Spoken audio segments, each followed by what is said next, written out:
What if Padmé killed Palpatine to save Anakin? Let's explore the depths of it in the video. The blaster is steady in her hands. Palpatine lies dead at her feet, and Padmé Amidala has just changed the fate of the entire galaxy. But how did a senator, a politician, end up assassinating the Supreme Chancellor? How did she discover the truth that escaped even the Jedi? And what happens when Anakin finds out what she's done? This is the story of one woman's impossible choice. The night that saved a soul and destroyed the Sith. It starts with fear. The night air of Coruscant is cold as Padmé Amidala stands by the floor-to-ceiling window of her apartment, unable to sleep. Her hand rests on her belly, feeling the subtle movements of the life growing within her. 2 lives, actually, though she doesn't know that yet. But something is wrong. Terribly, frighteningly wrong. Anakin has been distant for weeks now. The man she married has become someone she barely recognizes. His eyes carry shadows that weren't there before. He wakes screaming in the night, calling her name in terror. And when she asks about the nightmares, he deflects, changes the subject, or simply refuses to speak. The silence between them has grown heavy, oppressive. Tonight, she watches him sleep fitfully. His face twists with some internal torment. She's made her decision. She cannot simply stand by and watch anymore. Whatever darkness is consuming him, she will find it. She will face it, and she will destroy it. When Anakin finally rises in the dead of night, moving with careful silence, Padmé is ready. She follows him into the darkness of Coruscant, and what she discovers will force her to make the hardest choice of her life. The trail leads to the Senate building, to a private chamber, to a conversation that reveals a conspiracy spanning decades. Palpatine, the kindly Chancellor, the trusted mentor. He's been the Sith Lord all along. And he's been grooming Anakin, manipulating him, preparing to corrupt him into something dark and terrible. Padmé listens from the shadows as Palpatine offers Anakin power over death itself. The power to save her from dying in childbirth. And she watches her husband, desperate and afraid, teetering on the edge of falling. Padmé's own speeder is small and unmarked, a vehicle she keeps for situations requiring discretion. She's learned over the years that senators sometimes need to move without attracting attention. She follows Anakin at a distance, using her training from her days as Queen of Naboo. Captain Panaka taught her surveillance techniques years ago, lessons about maintaining visual contact without being detected. Stay 3 to 4 vehicles back. Vary your speed. Don't follow too predictably. The skills come back easily. Anakin's speeder weaves through the traffic with practiced ease. His piloting skills evident even in this simple journey. He takes unexpected turns, doubling back occasionally, and Padmé realizes he's checking for surveillance. Her heart rate quickens. Why would he do that? Unless he was doing something he needed to keep hidden. She hangs back further, relying on the tracking device she secretly placed on his speeder weeks ago when she first became concerned. The signal pulses on her datapad, a small red dot moving through the holographic map of Coruscant. The trail leads to the Senate district. Padmé's confusion deepens. Why would Anakin come here in the middle of the night? The Senate building should be nearly empty at this hour, with only minimal security and cleaning crews. Anakin's speeder lands at a private entrance, one typically reserved for senior officials. Padmé lands her own vehicle several platforms away, in a darkened corner designed for overflow parking. She slips from the cockpit and pulls her hood lower over her face. Using her senatorial clearance codes, she accesses a maintenance entrance. The corridors inside are dimly lit, running on night cycle illumination. Her footsteps are silent on the polished floors as she moves through passages. She's walked 1,000 times in daylight. But now, in darkness, everything feels different. Threatening. The shadows seem deeper, the silence more oppressive. She follows the general direction she saw Anakin take, relying on instinct and the force bond she shares with him. She can feel him, a presence in the Force. Somewhere ahead, the bond between them has always been subtle. Padmé isn't Force-sensitive in the way Jedi are, but Anakin once told her that their love created a connection that transcended normal perception. She can sense his emotions sometimes, feel echoes of his presence. Now, following that thread through the Senate building, she feels something she's never experienced before. Darkness, cold and calculating, wrapped around Anakin's familiar warmth like a serpent coiling around its prey. Padmé moves cautiously through the upper levels of the Senate building. She passes offices belonging to senators from 100 worlds, their nameplates gleaming in the emergency lighting. The silence is broken only by the distant hum of environmental systems. Then she hears voices. Low, muffled by distance and walls, but definitely voices. She follows the sound, her heart pounding so hard she's certain it will give her away. The voices grow clearer as she approaches a section of the building she's rarely visited. These are private chambers, reserved for the Supreme Chancellor's personal use. Meeting rooms, meditation spaces, private offices, where the business of the Republic is conducted away from public eyes. The door to one chamber is slightly ajar, a sliver of light spilling into the corridor. Padmé presses herself against the wall and edges closer. Through the crack in the door, she can see them. Anakin stands in the center of a circular room, his Jedi robes hanging loose on his frame. He looks thin, she realizes. Has he been eating? When did he start losing weight? Across from him, seated in a high-backed chair, with an almost throne-like quality, is Chancellor Palpatine. But something about the Chancellor is different. The kindly, grandfatherly demeanor he shows in public is absent. His posture is relaxed but predatory, like a Nexu watching its prey. His eyes gleam with an intensity Padmé has never seen. The power to save those you love, Anakin. Palpatine's voice is smooth, seductive, nothing like his public speaking voice. This is intimate, personal, the tone of a mentor speaking to a beloved student. The Jedi would never teach you this. They're too weak, too afraid of the dark side. They preach about balance, but they only embrace half of the Force. They've made themselves incomplete, and they would make you incomplete as well. Padmé's breath catches in her throat. The dark side. Palpatine is talking about the dark side, as if it's something desirable, something to be embraced rather than feared. Her mind races, trying to make sense of what she's hearing. Anakin's voice is desperate, pleading. But Master, the Council says that attachment leads to jealousy, that fear of loss is the path to the dark side. I've tried to let go, to trust in the Force, but I can't. The visions are getting stronger. Every night, I see her die.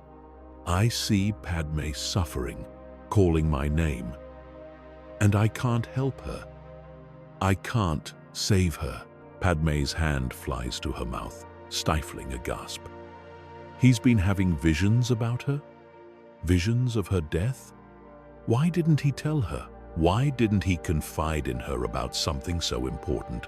Palpatine leans forward, his voice dropping to a conspiratorial whisper that somehow carries clearly to where Padmé hides. The Council is wrong, my boy. They've been wrong for 1,000 years. Attachment is not the enemy. Love is not the enemy. Fear of loss is natural, appropriate. It's what drives us to protect what we cherish. The dark side isn't evil, Anakin. It's simply power. Raw, untamed power that the Jedi are too afraid to touch. But I can teach you. I can show you abilities they consider unnatural. The power to save those you love from death itself. Padmé's blood runs cold. She watches Anakin's face, sees the hunger there, the desperate hope. No, Anakin, don't listen to him. But she can't speak, can't intervene. Not yet. She needs to understand what's happening. Your wife needn't die in childbirth, Anakin. Palpatine stands, moving with a grace that seems wrong for a man of his apparent age. The visions you're experiencing are real. The Force is warning you of a future that will come to pass unless you act. But childbirth complications are predictable, treatable, if one has the right knowledge. Medical science can only do so much, but the Force, properly applied, can sustain life where it would otherwise fail. I can teach you to save her.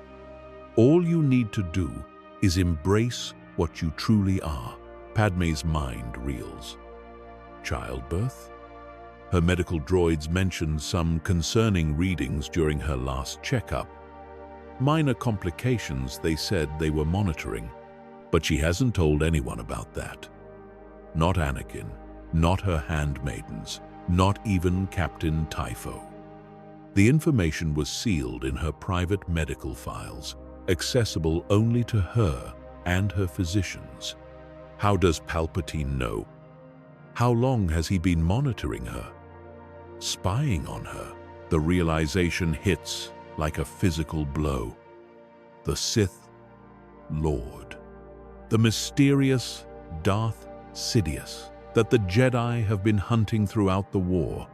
The shadowy figure who orchestrated the invasion of Naboo, who created the clone army, who's been playing both sides of the war like a master conducting an orchestra. It's him. It's Palpatine, the kindly chancellor who took a special interest in young Anakin Skywalker all those years ago, who cultivated their friendship, who positioned himself as a father figure after Qui-Gon's death. It's all been a lie. All of it.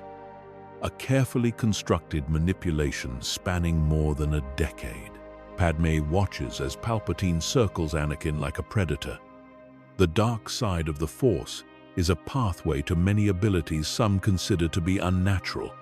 The ancient Sith discovered secrets the Jedi lost or deliberately forgot. The ability to influence midi-chlorians, to create life, to prevent death.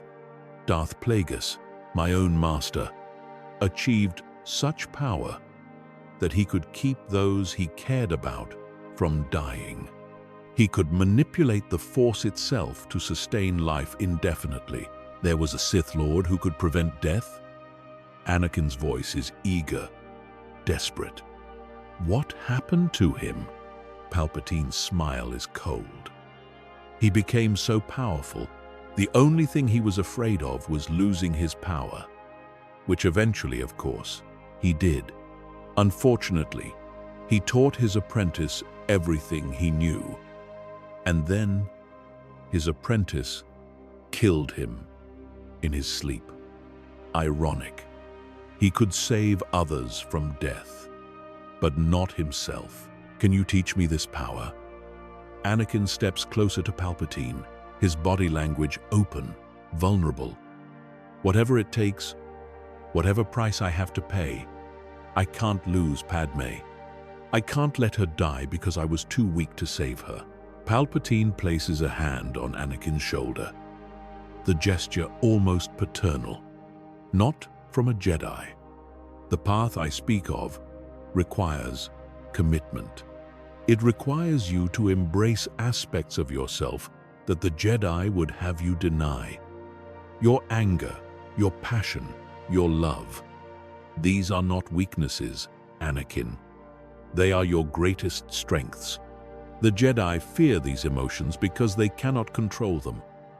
But you are stronger than they are. You always have been. Padmé has heard enough. She retreats silently, her mind racing, her heart pounding so hard it feels like it might burst from her chest. She moves through the corridors in a daze, barely aware of where she's going. When she reaches her speeder, she collapses into the seat, her hands shaking so badly she can barely key the ignition. The flight back to her apartment is a blur. She moves on autopilot, her mind consumed by what she's learned. Palpatine is a Sith Lord. He's been manipulating Anakin for years, grooming him, preparing him for this moment. And Anakin, desperate to save her, blinded by fear and love, is walking right into the trap. The Jedi don't know. If they knew, they would have acted. Obi-Wan would have told her. Master Yoda would have intervened. They're blind to the enemy in their midst. Back in her apartment, Padmé paces frantically, her mind working through possibilities, strategies, outcomes.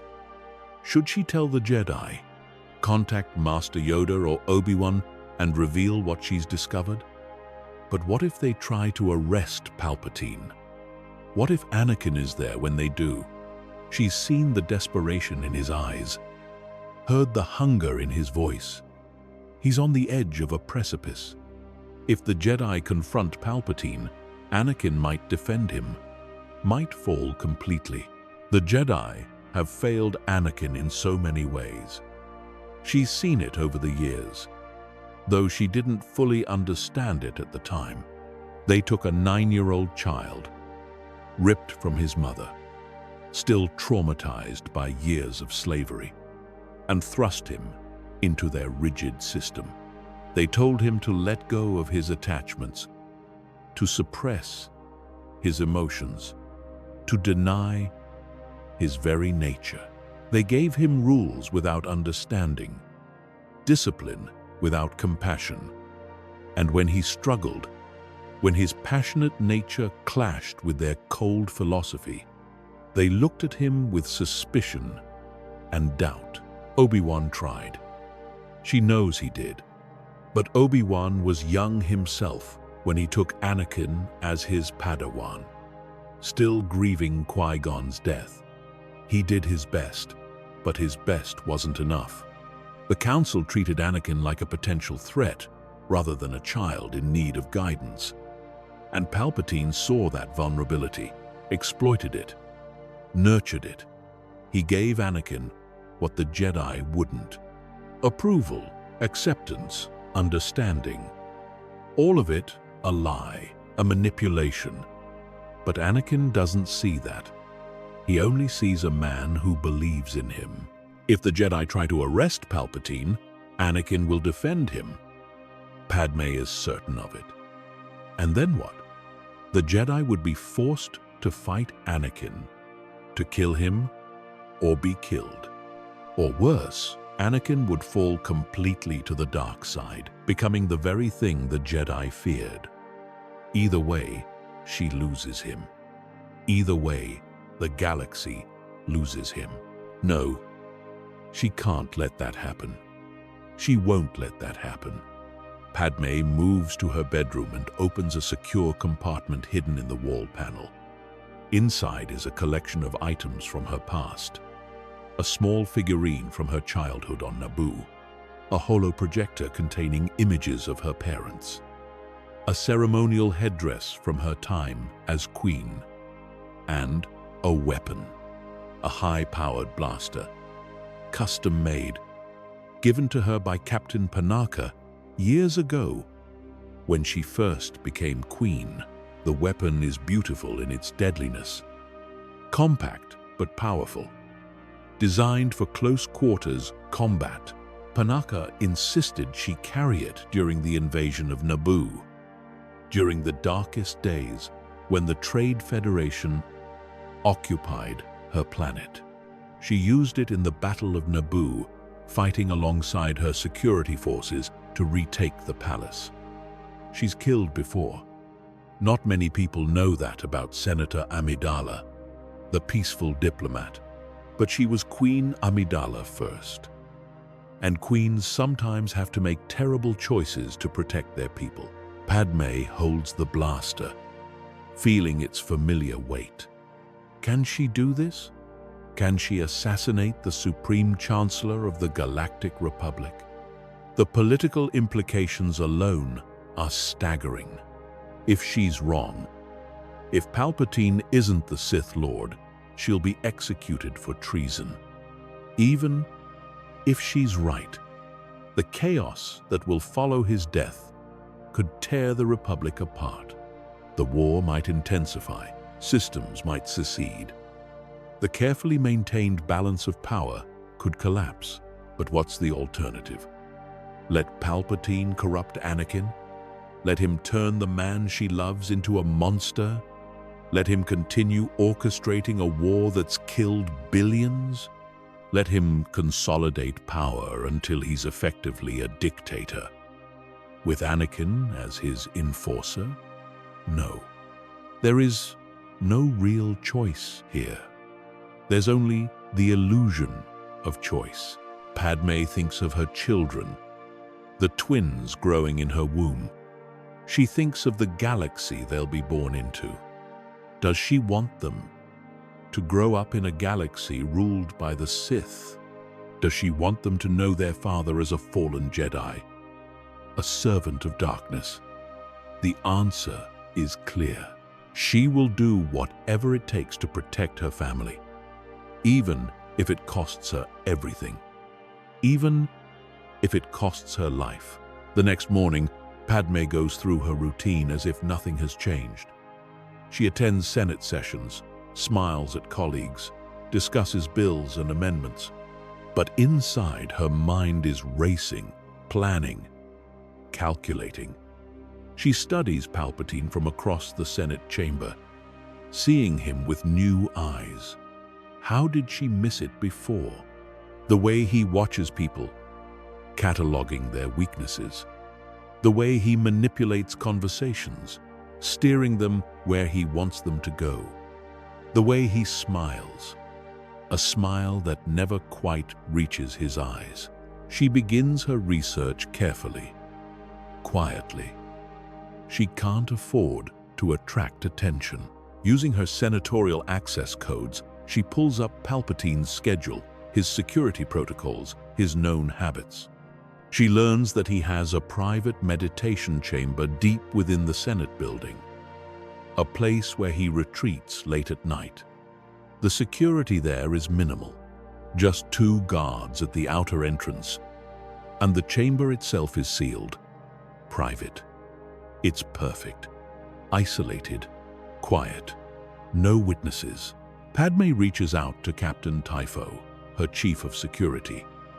He's served her family for years, first her parents, then her during her time as queen, and now as her personal guard. She trusts him completely. I need information, Captain. Very sensitive information. I can't tell you why, and you can't ask. Can you do that for me? Typho's weathered face shows concern, but he nods. Whatever you need, milady.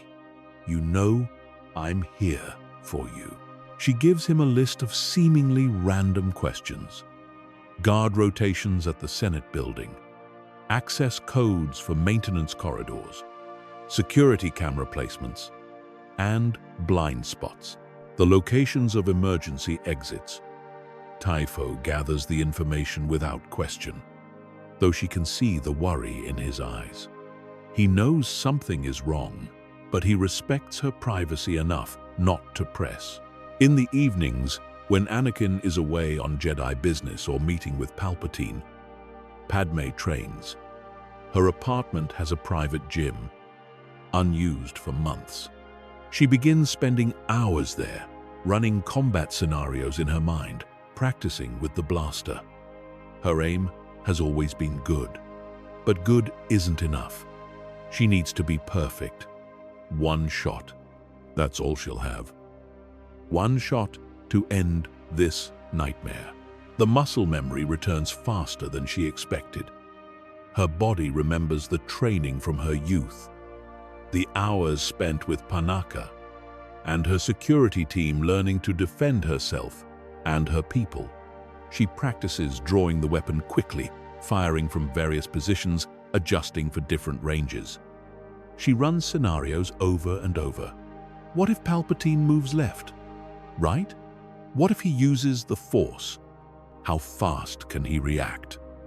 She knows she's at a severe disadvantage. He's a Sith Lord, with decades of training in the Force. She's a politician with a blaster, but she has one advantage. He won't expect her. He sees her as harmless, a pawn in his game with Anakin. That arrogance might be his downfall.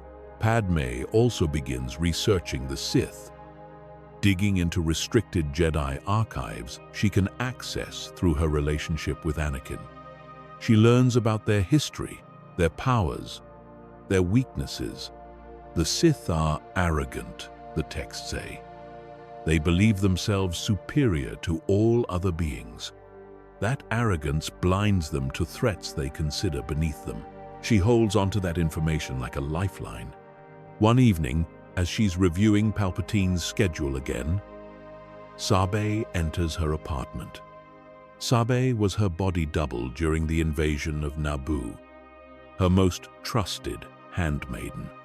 They share a bond forged in crisis, a friendship deeper than most people understand. Sabe takes one look at Padmé's face and knows something is wrong. Talk to me. Sabe sits beside her, taking her hand. You've been distant for days. What's going on? Padmé wants to tell her, wants to share the burden she's carrying. But how can she? If she tells Sabe what she's planning, her friend will try to stop her.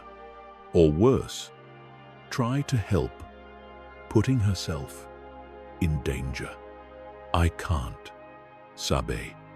I'm sorry, but there's something I need to do, and I need to do it alone.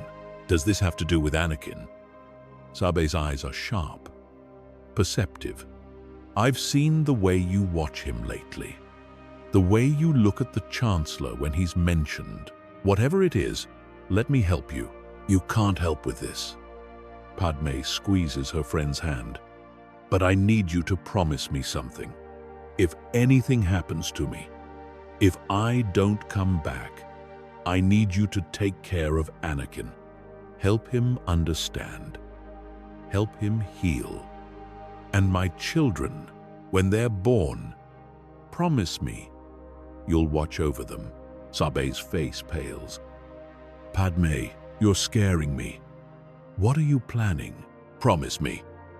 Padmé's voice is firm, commanding. The voice of a queen, not a senator, I promise. But please, let us help you.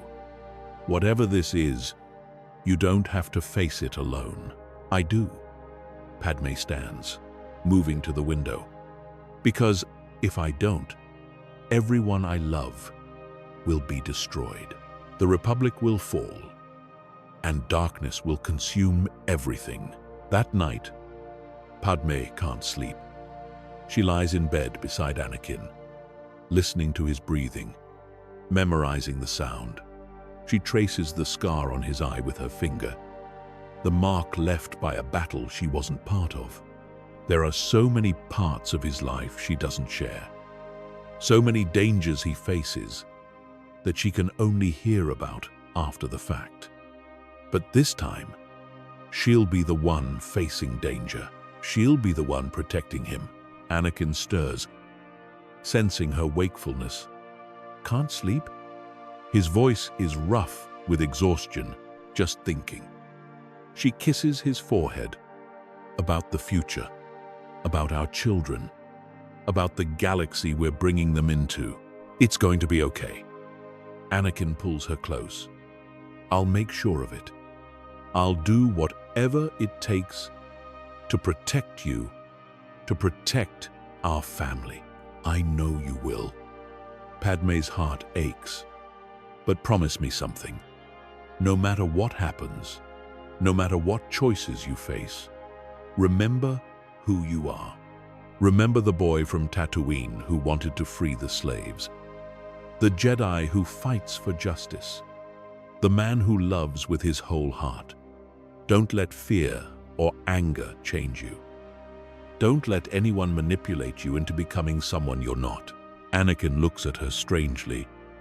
That's a heavy conversation for the middle of the night. Is something wrong? No. She forces a smile. Just pregnancy hormones, making me emotional. Go back to sleep. But she doesn't sleep. She lies awake, planning, preparing, saying goodbye to the man she loves without him knowing it. The next day, Padmé makes her final preparations.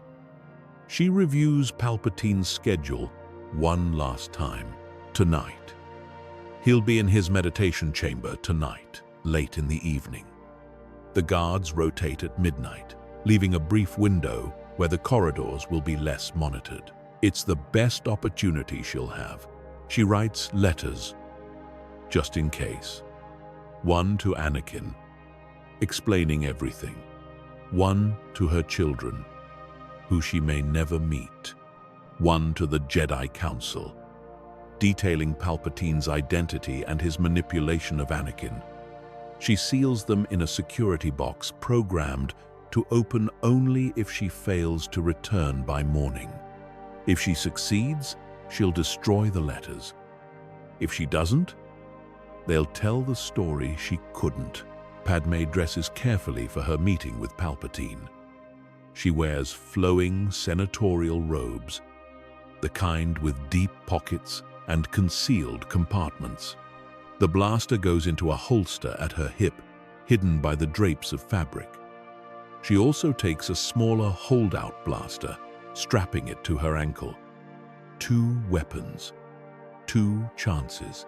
She studies herself in the mirror, seeing not Senator Amidala, but Queen Amidala, the girl who led her planet through invasion, the woman who will do whatever necessary to protect those she loves.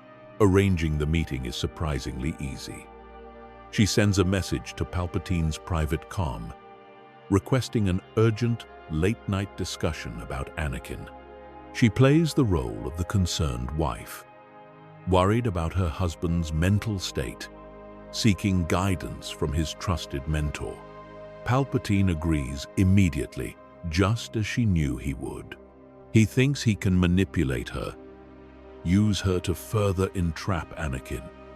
He has no idea what's coming. As evening falls, Padmé makes her way to the Senate building. She travels alone, telling her security detail she's working late on legislation. The building is quiet. Most senators and staff gone for the day. She moves through familiar corridors, her heart pounding but her hands steady. This is it. No turning back. The meditation chamber is in a secluded section of the Chancellor's private wing. Padmé passes the outer guards, who recognize her and let her through without question. Why would they stop Senator Amidala, friend of the Chancellor, wife of the hero, without fear? She's been here before for legitimate meetings. They have no reason to be suspicious. She reaches the door to the inner chamber and pauses, taking a deep breath. Behind this door is the most dangerous man in the galaxy, a Sith Lord who has orchestrated a galactic war, manipulated millions, and corrupted the Republic from within. And she's about to face him with nothing but her wits and a blaster. Padmé presses the entry button. The door slides open with a soft hiss. The meditation chamber is circular, designed in layers. The floor is polished black stone, reflecting the dim lighting. The walls are bare except for artwork, depicting historical scenes from the Republic's past. Ironic, Padmé thinks, given what Palpatine is trying to do to that same Republic. In the center of the room, seated in a high-backed chair that looks almost like a throne, is Chancellor Palpatine. He looks up as she enters, his face shifting into that grandfatherly smile she's seen 1,000 times. "Senator Amidala, please, come in. You said this was about Anakin?" Padmé steps inside, letting the door close behind her. The click of the lock engaging sounds unnaturally loud in the quiet chamber. She moves slowly, keeping space between them, her hand drifting subtly toward the concealed blaster. "Yes, Chancellor, I'm worried about him. He's been having nightmares, terrible nightmares, about me dying." Palpatine nods sympathetically, his hands folded in his lap. "Yes, he's confided in me about that. Poor boy. He loves you so much. The thought of losing you terrifies him. It's only natural." "Is it natural?" Padmé takes another step, positioning herself carefully. "Or is it something else? Someone planting fears, nurturing them, using them as a weapon?" Palpatine's smile doesn't change, but something shifts in his eyes. A calculation, a reassessment. "I'm not sure I understand your meaning, Senator." "I think you do." Padmé's voice is steady, controlled. "I know what you are, Sidious. I know what you've been doing to Anakin. The manipulation, the lies, using his fear of losing me to corrupt him. It ends tonight." The mask drops instantly. The grandfatherly warmth evaporates like mist, replaced by something cold and ancient. Palpatine stands slowly, his movements deliberate. His face remains calm, but his eyes gleam with dark amusement. "So, you know. How clever of you, Senator. Did you follow young Skywalker, eavesdrop on our private conversations? How very un-Jedi-like. But then, you're not a Jedi, are you? You're just a politician playing at being a hero. I was a queen before I was a senator." Padmé's hand moves toward her blaster, slowly, carefully. "I've made hard decisions before. I've killed before to protect my people. You're just another threat to be eliminated." Palpatine laughs, a sound devoid of humor. "You? Kill me? My dear Senator, you have no idea what you're dealing with. I am the Dark Lord of the Sith. I have orchestrated the fall of the Jedi Order.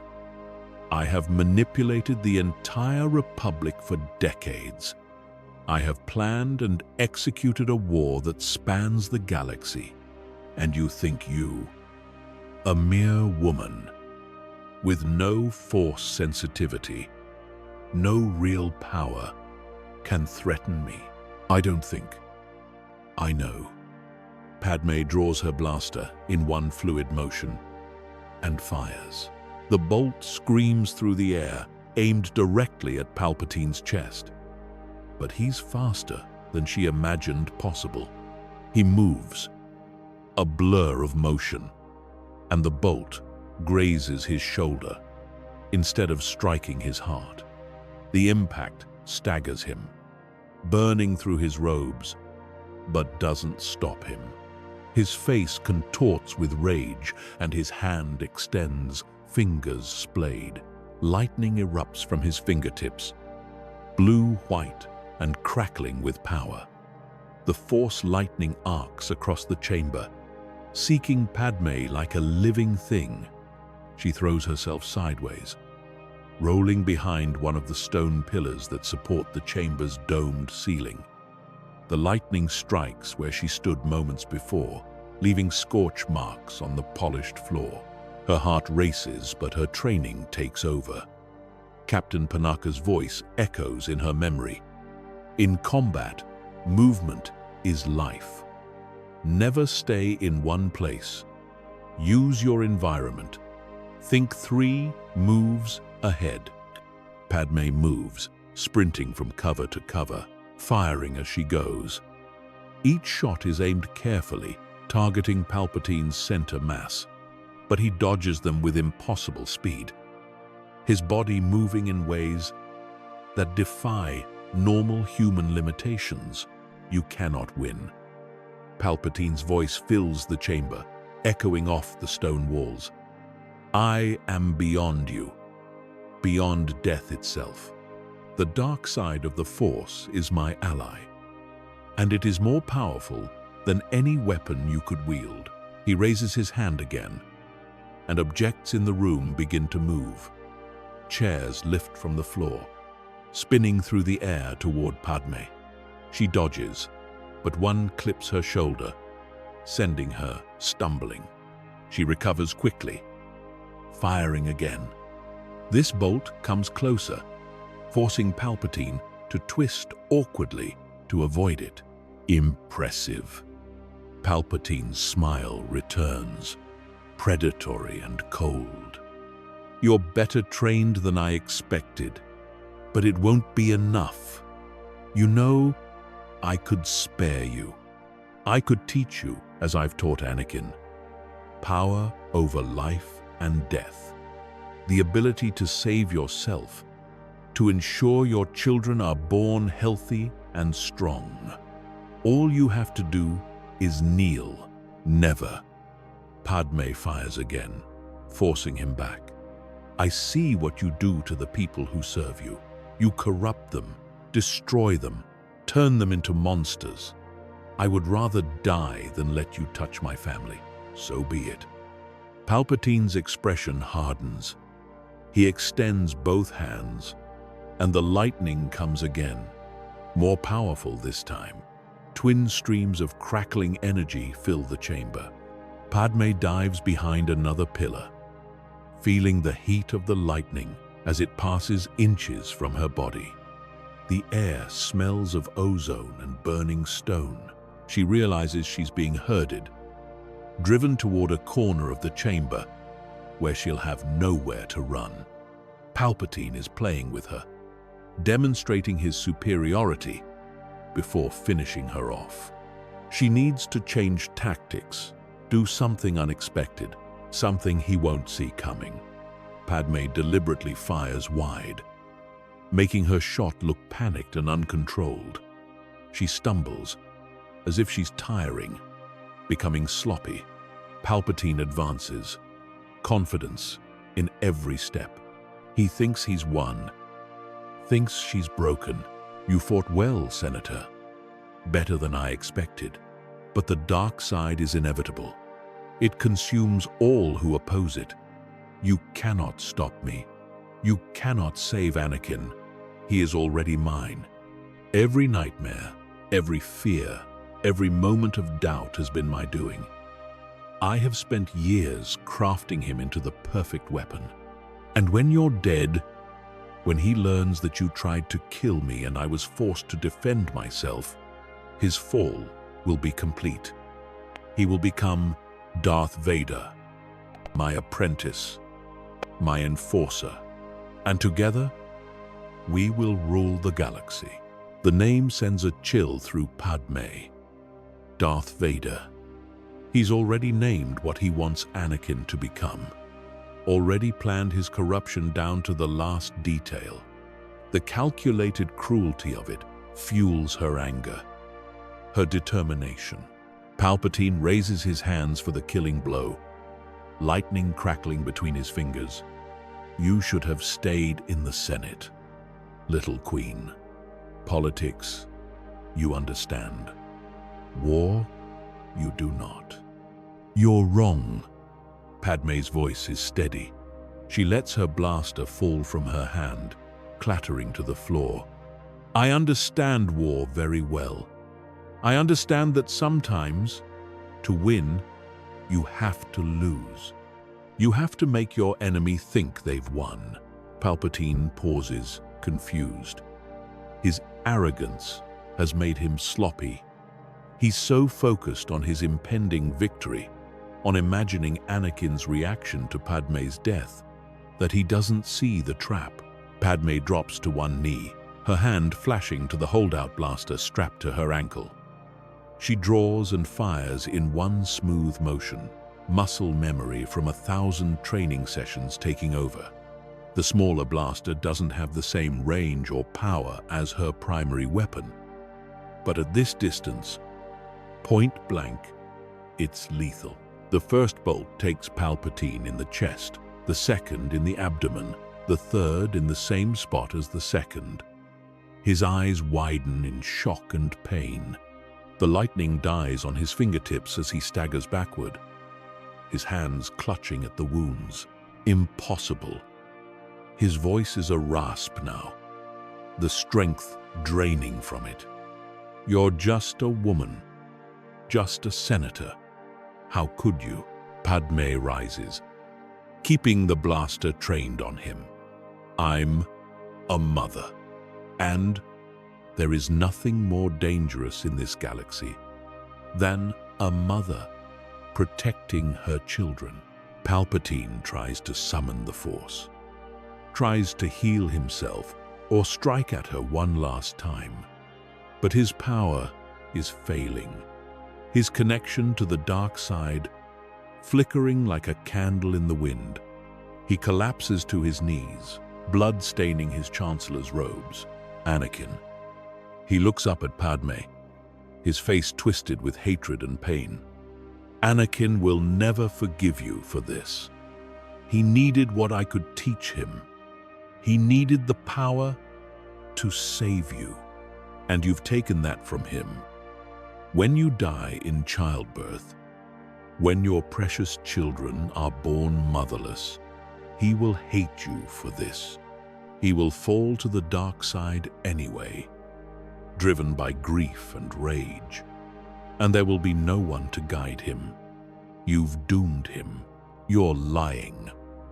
But Padmé's voice wavers slightly.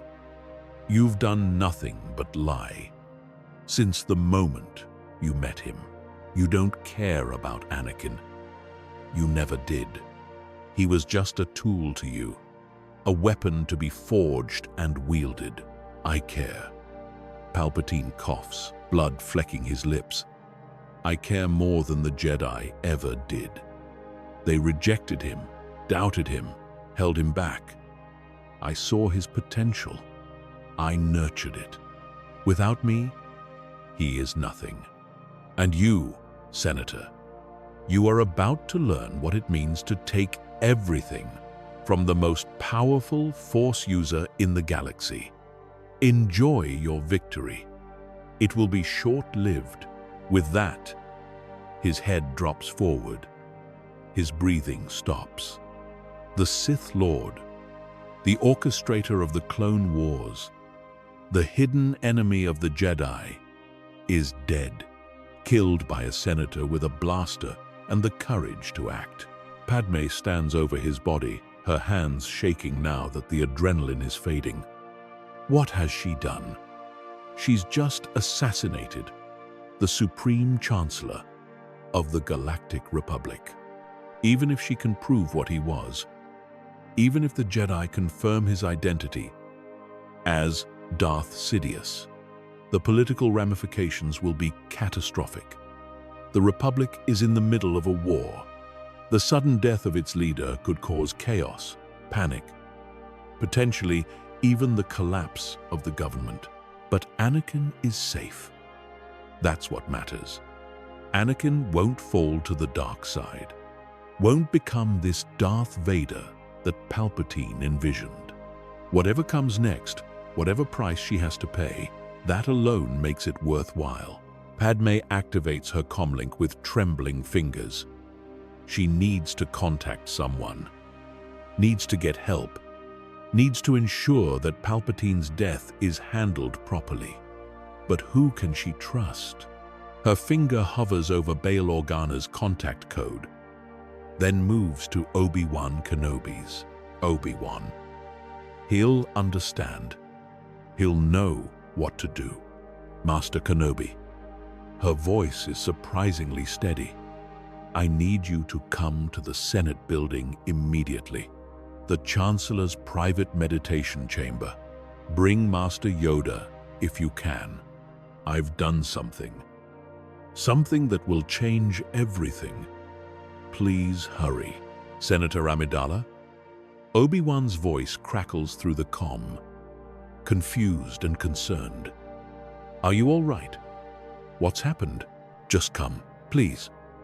I'll explain when you arrive. And Obi-Wan? Don't bring Anakin. Not yet. He can't see this. Not like this. She ends the transmission before he can ask more questions. Then she sits, back against one of the stone pillars, the blaster still in her hand, and waits. The minutes stretch out, each one feeling like an hour. Padmé's mind races through everything that's happened, everything that will happen. She started something tonight that cannot be stopped. The revelation of Palpatine's true identity will shake the Republic to its foundations. Trust in the government will plummet. The war effort might collapse. Systems might secede. The carefully maintained balance of power that's held the Republic together for 1,000 years will be shattered. And Anakin, how will he react? He trusted Palpatine, loved him like a father. Learning that trust was betrayed, that love was a lie, might break him, or it might save him.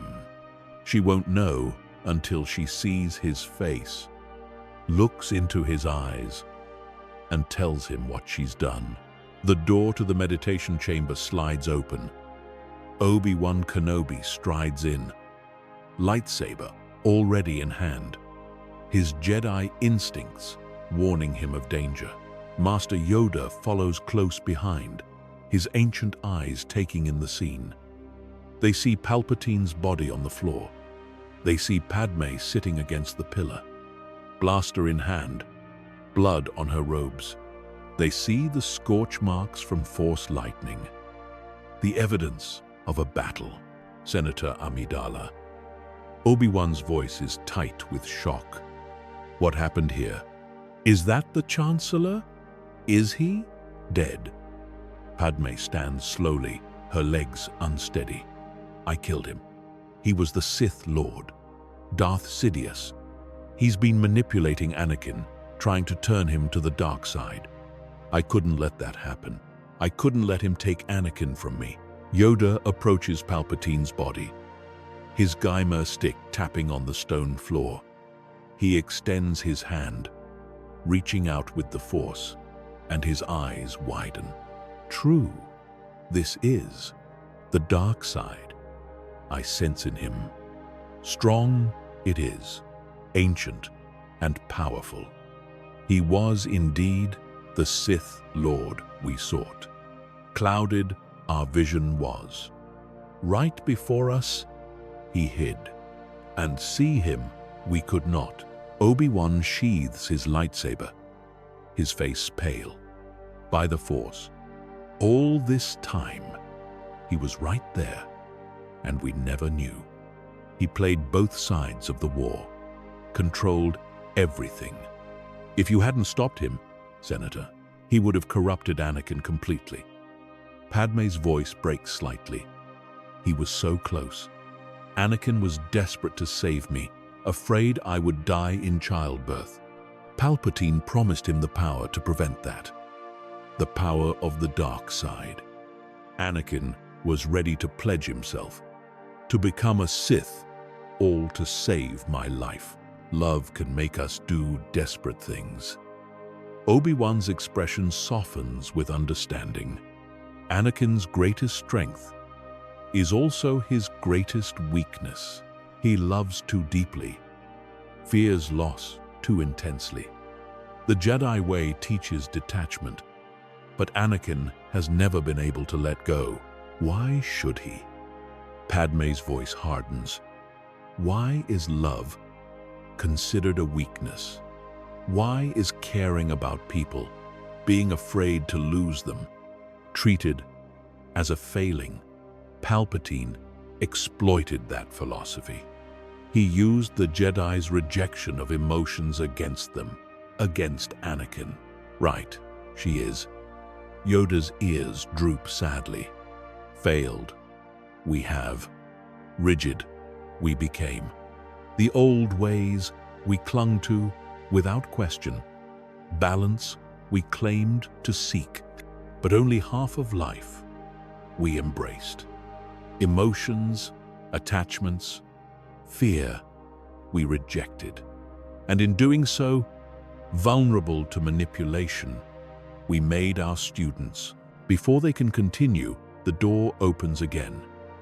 Anakin Skywalker bursts in, his face wild with fear and confusion. He felt something through the Force, a disturbance, a death. He knew something terrible had happened. Master. He looks at Obi-Wan, then at Yoda, then at Padmé.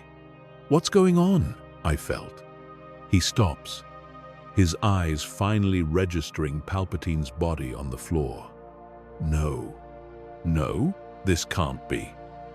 What happened? Who did this? Padmé steps forward, putting herself between Anakin and Palpatine's body. I did. I killed him, Anakin. The words hang in the air like a physical thing. Anakin's face goes through a dozen emotions in rapid succession. Shock, denial, confusion, anger, pain. You? But why? He was. He was the only one who could help me save you. He promised me he could teach me to keep you from dying. And you killed him? He was lying to you, Anakin. Padmé reaches for his hand, but he pulls away. He was the Sith Lord, Darth Sidious. He orchestrated the entire war, played both sides, manipulated everyone.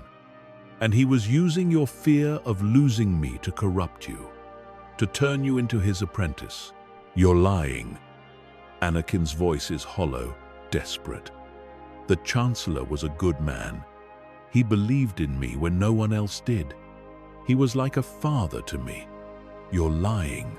You have to be lying. I'm not. Padmé's eyes fill with tears, but her voice remains steady. I followed you, Anakin. I heard him talking to you about the dark side, offering you power in exchange for your loyalty. He knew about my medical complications before I told anyone. He's been spying on me, on us, for years. Everything about him was a lie, designed to make you trust him, to make you vulnerable to his manipulation. True, this is. Obi-Wan places a hand on Anakin's shoulder. I'm sorry, Anakin. I know how much he meant to you, but he was using you. He saw your power when you were just a child and made you his project. Every kind word, every moment of support was calculated to make you dependent on him. No, Anakin shakes his head violently, pulling away from Obi-Wan. He was my friend. He understood me in ways the Council never did. He didn't judge me for my attachments, for my love for Padmé. He accepted me for who I am. He accepted your darkness. Yoda's voice is gentle but firm. Nurtured it. He did. Your anger, your fear, your frustration, tools. He saw them as weapons to forge you into what he wanted. A Sith Lord to replace him someday. Anakin falls to his knees, his entire world shattering. He looks at Palpatine's body, then at Padmé, then at the Jedi Masters. He was like a father to me. All this time, all these years, and he was just using me, playing me. I'm sorry, Anakin. Padmé kneels beside him, taking his face in her hands. I know how much this hurts. I know you trusted him, loved him, but he was a monster. He would have destroyed you, turned you into something dark and terrible. I couldn't let that happen. I couldn't lose you to him. Anakin's eyes meet hers, and she sees the pain there, the betrayal, the confusion, but she also sees something else. Relief. A small, fragile spark of relief that he didn't fall, that he's still himself. You did this for me? Risked everything, killed the Chancellor, all to save me. I would do anything to protect you, to protect our family. Padmé's tears fall freely now. I love you, Anakin. Nothing will ever change that. Not the Jedi Council, not the war, not even the Sith. You are my husband, the father of my children, and I will fight to my last breath to keep you safe. Anakin breaks down then, truly breaks down, sobbing into Padmé's shoulder. She holds him, letting him grieve for the mentor he thought he had, the father figure who turned out to be a lie. Obi-Wan and Yoda stand by silently, giving them this moment. After what feels like an eternity, Anakin pulls back, wiping his eyes. What happens now? The Chancellor is dead. The Republic will be in chaos. And Padmé, he looks at his wife, his expression filled with worry and fear. You'll be arrested for this. They'll execute you for assassinating the Supreme Chancellor, not if we present the evidence properly. Obi-Wan's voice is thoughtful. Master Yoda and I can confirm Palpatine's identity as a Sith Lord. We can corroborate Senator Amidala's story. But you're right, that this will cause chaos. The Republic is at war. Losing its leader now could be catastrophic. That is why careful we must be. Yoda looks at each of them in turn. The truth we must reveal, but strategically, thoughtfully. Evidence we need. Proof that cannot be denied. I have that. Padmé stands, helping Anakin to his feet. I recorded my confrontation with him. The audio is on my personal datapad. He admitted who he was, what he planned. It's all there. Smart. Obi-Wan nods approvingly. That will help. We'll also need to search his private chambers. If he was Darth Sidious, there will be evidence. Sith artifacts, communications with the Separatists, plans and contingencies, and Order 66. Padmé looks at them. He mentioned something called Order 66. I don't know what it is, but the way he said it, it sounded important, dangerous. Yoda's ears perk up. Order 66? Know of this? I do not. Investigate? We must. They spend the next hours carefully documenting everything. Padmé's recording is backed up and secured. Hollow images of Palpatine's body and the meditation chamber are taken. And then, with Anakin's help, they access Palpatine's private chambers. What they find is damning beyond measure. An entire room devoted to the Sith. Ancient holocrons containing dark side teachings. Communication logs showing contact with Count Dooku, General Grievous, and other separatist leaders. Financial records proving Palpatine funded both sides of the war. And most chilling of all, a list of contingency orders for the clone army. Order 66 stands out. Its description, clear and terrifying. In the event of Jedi rebellion, all clone troopers are to execute their Jedi commanders. He was going to kill us all. Obi-Wan's face is pale as he reads the order. Every Jedi in the field, every general leading clone troopers. In one moment, he could have wiped out the entire order. Closer than we knew, we were to extinction. Yoda's voice is heavy with the weight of what they've discovered. Hours, perhaps. Days, at most. If Senator Amidala had not acted, the evidence is overwhelming. But presenting it to the Senate is another matter entirely. They spend the rest of the night planning, strategizing. Bail Organa is contacted, sworn to secrecy, and brought in to help navigate the political aftermath. Mon Mothma joins them, her sharp political mind working through scenarios and outcomes. By dawn, they have a plan. An emergency Senate session will be called. The evidence will be presented methodically, piece by piece, building an undeniable case. Master Yoda and Obi-Wan will testify to Palpatine's identity as a Sith Lord. Padmé will present her recording and explain why she acted. The physical evidence from Palpatine's chambers will speak for itself. But even with all of that, they know the road ahead will be difficult. Some senators will refuse to believe. Others will see opportunity in the chaos. The Republic is fragile, held together by bureaucracy and tradition. Removing its leader could shatter it completely. The Senate chamber is packed when they arrive. Word has spread that something major is happening, though details are scarce. Senators from 1,000 worlds fill their pods, floating in the vast circular space. The air buzzes with speculation and fear. Bail Organa calls the session to order. Distinguished senators, we are here to address a matter of grave importance. Last night, Supreme Chancellor Palpatine was killed.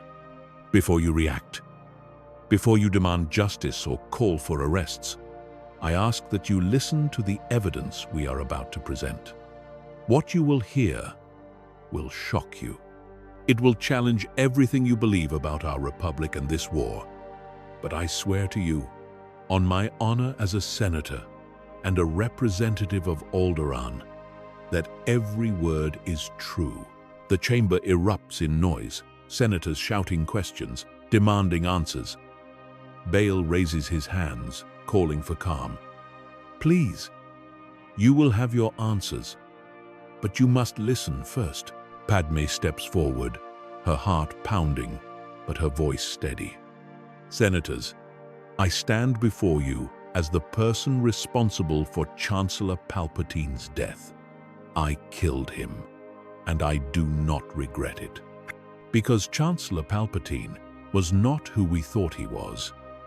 He was Darth Sidious. The Sith Lord, the Jedi, have been hunting throughout this war. He orchestrated the invasion of Naboo. He created the clone army. He manipulated both sides of this conflict, prolonging it, using it to consolidate power, and position himself as a dictator. and he was in the process of corrupting my husband, Anakin Skywalker, attempting to turn him into a Sith apprentice. The chamber explodes again. Senators screaming that she's lying, that she's a murderer, that she should be arrested immediately. But others are silent, listening, waiting for the evidence. Padmé plays the recording. Palpatine's voice fills the chamber, clear and damning. His admission of being a Sith, his description of dark side powers, his manipulation of Anakin, his plans for the Republic. When it ends, the silence is deafening. Master Yoda speaks next. "Confirm this, I do. The dark side, I sensed in him. A Sith Lord, he was, hidden in plain sight, manipulating us all. Blind, we were, arrogant, certain that we would sense such evil. But clouded our vision was by his power and our own certainty." Obi-Wan presents the evidence from Palpatine's chambers. The Sith artifacts, the communications with separatist leaders, the financial records. But the most impactful moment comes when he explains Order 66. Chancellor Palpatine had the power to execute every Jedi in the Republic with a single command. Every clone trooper programmed to obey without question would have turned on their Jedi generals and killed them. We were hours away from extinction, and after the Jedi were gone, what would have stopped him from declaring himself emperor, from dissolving the Senate and ruling through fear and the military? The implications sink in slowly. Senators begin to see the pattern. The emergency powers granted to Palpatine, the extension of his term, the increasing centralization of authority, the clone army that answered only to him. It all fits. The puzzle pieces align, forming a picture of a conspiracy so vast, so long-term, that it defies comprehension. But not everyone is convinced. Senator Orn Freetar stands, his multiple chins quivering with indignation. "This is preposterous. You ask us to believe that our Chancellor, a man who led us through crisis after crisis, was secretly a Sith Lord. Based on what? A recording that could be faked? Artifacts that could have been planted? The word of Jedi who have their own agenda? Search his chambers yourself." Obi-Wan's voice is calm but firm. "Bring your own experts. Verify every piece of evidence. We welcome scrutiny. The truth will stand up to investigation." The debate rages for hours. Some senators believe immediately, horrified by what Palpatine almost accomplished. Others remain skeptical, clinging to the image of the Chancellor as a savior. Still others see opportunity, already maneuvering to fill the power vacuum. Through it all, Padmé stands firm. She answers every question, faces every accusation. Yes, she killed the Chancellor. Yes, she acted without authorization. But she did it to save Anakin and to stop a Sith Lord from destroying the Republic. She would do it again without hesitation. Anakin sits in the gallery, watching his wife defend herself. He sees the strength in her, the courage that made her a queen at 14. He thinks about how close he came to falling, how Palpatine's words were so seductive, so convincing, how easy it would have been to give in, to embrace the dark side in a desperate attempt to save Padmé. And he realizes that she saved him, not just from Palpatine, but from himself. The session adjourns without a resolution.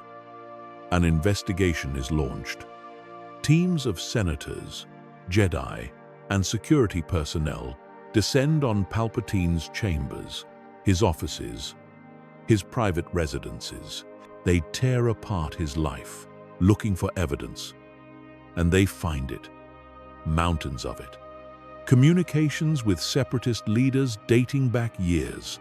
Financial transactions, funding both sides of the war. Sith holocrons containing teachings thousands of years old. Plans for a new government, with Palpatine as emperor and Anakin as his enforcer. The evidence is undeniable. Even the most skeptical senators have to acknowledge the truth.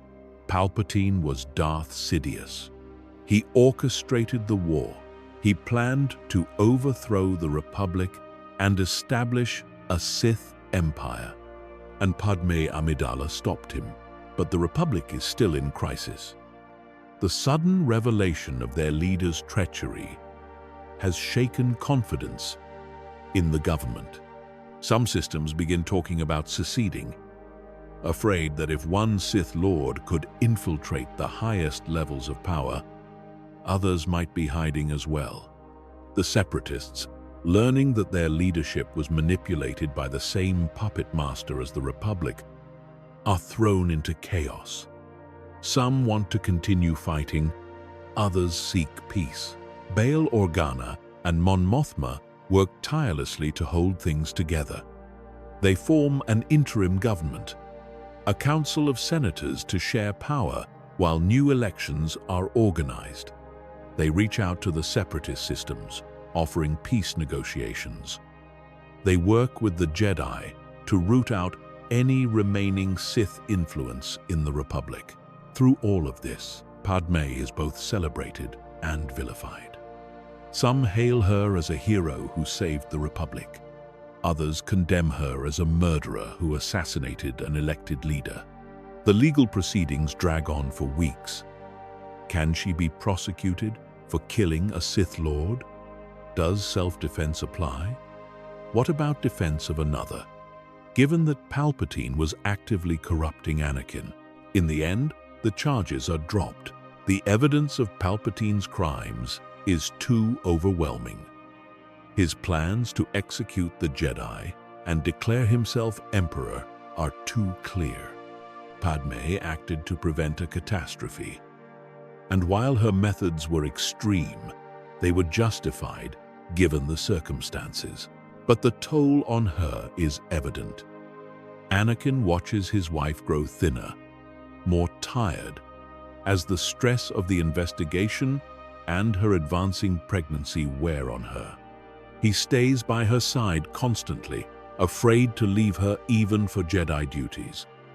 The nightmares have faded, but new fears have taken their place. What if there are complications with the birth? What if Palpatine was right about the dangers? What if he loses her anyway?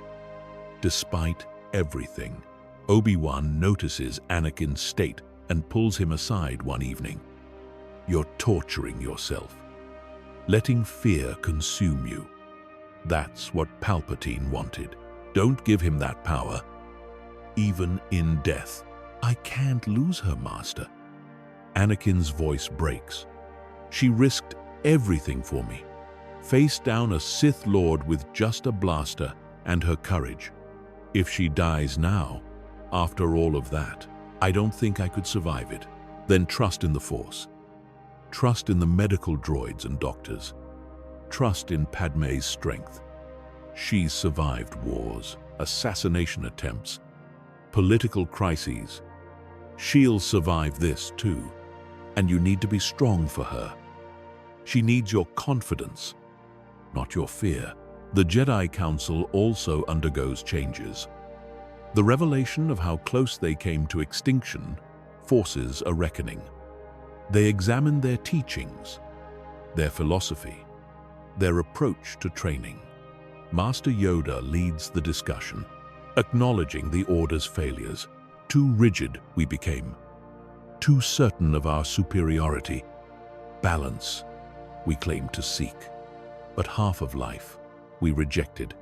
Emotions, attachments, fear we labeled as darkness. And in doing so, vulnerable we made our students.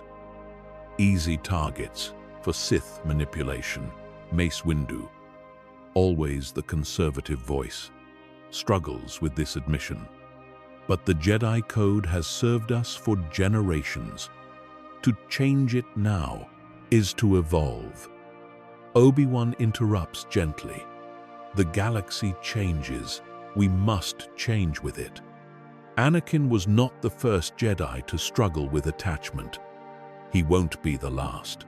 We can teach healthy emotional bonds, proper processing of fear and anger, or we can continue to demand impossible detachment and watch as more of our students fall to darkness out of desperation. The debate continues for days, but slowly, a consensus forms. The Jedi will reform, not abandon their principles, but adapt them. Allow attachment, but teach balance. Acknowledge emotions, but provide healthy ways to process them. Become guardians rather than soldiers, counselors rather than generals. As these changes unfold, Padmé's pregnancy reaches its final weeks. Her medical team monitors her closely, addressing every complication, every risk factor. The medical droid that Palpatine somehow accessed has been replaced.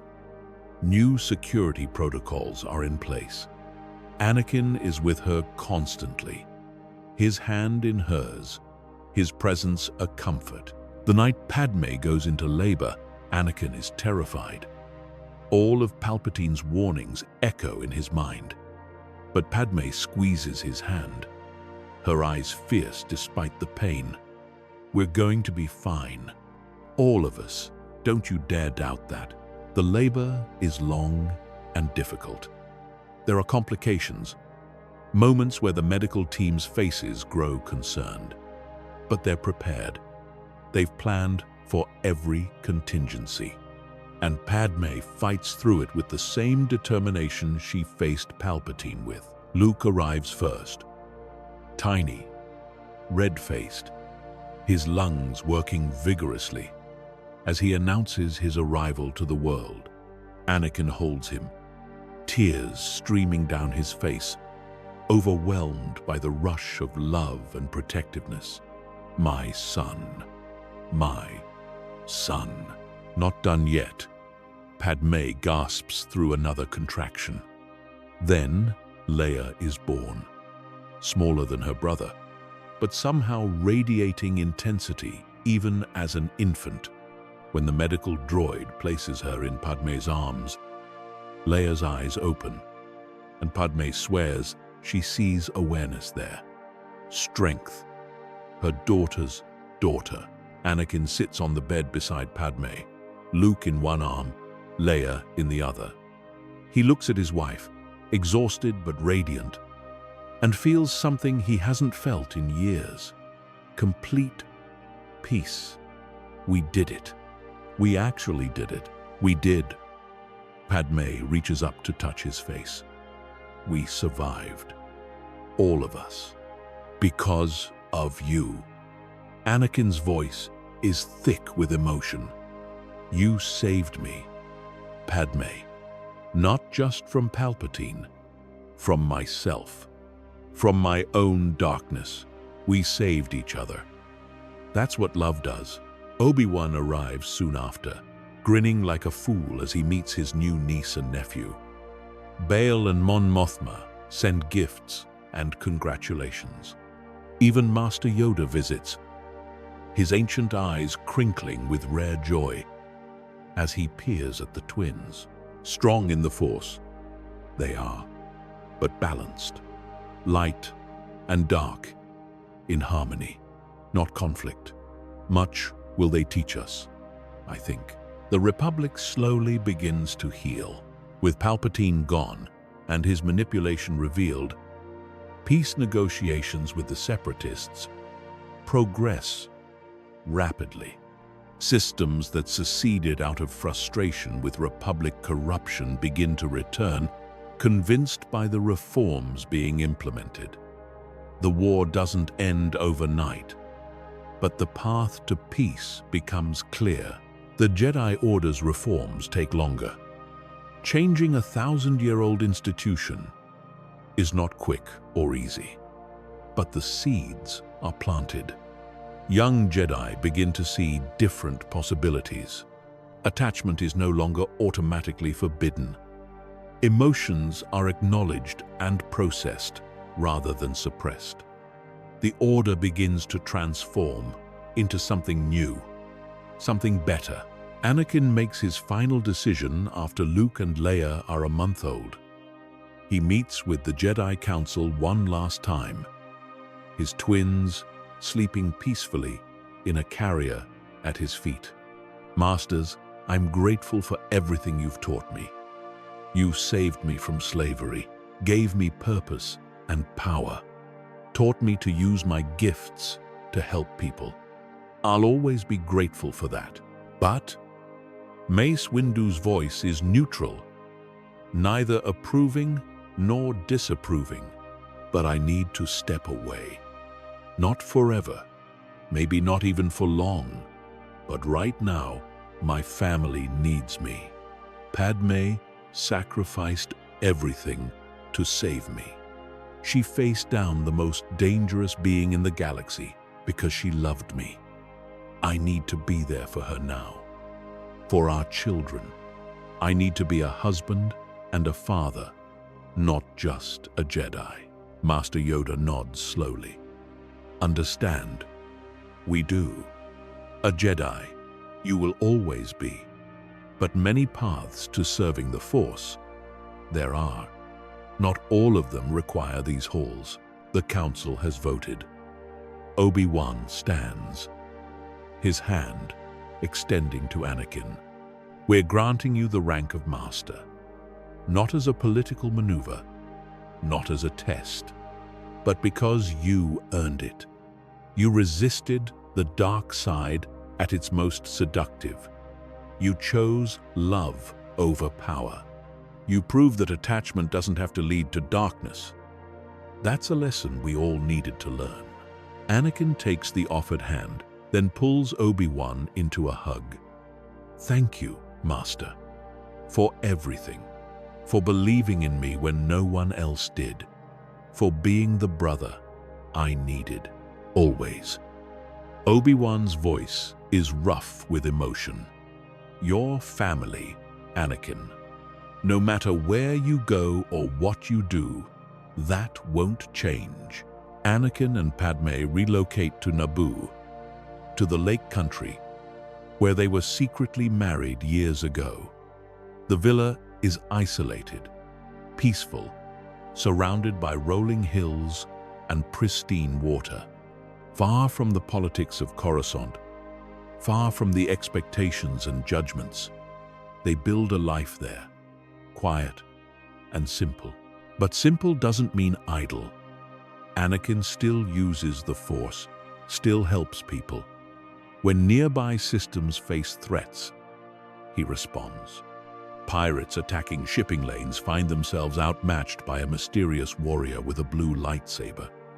Slave traders operating in the Outer Rim mysteriously disappear, their captives freed.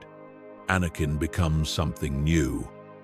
Not quite Jedi, not quite civilian.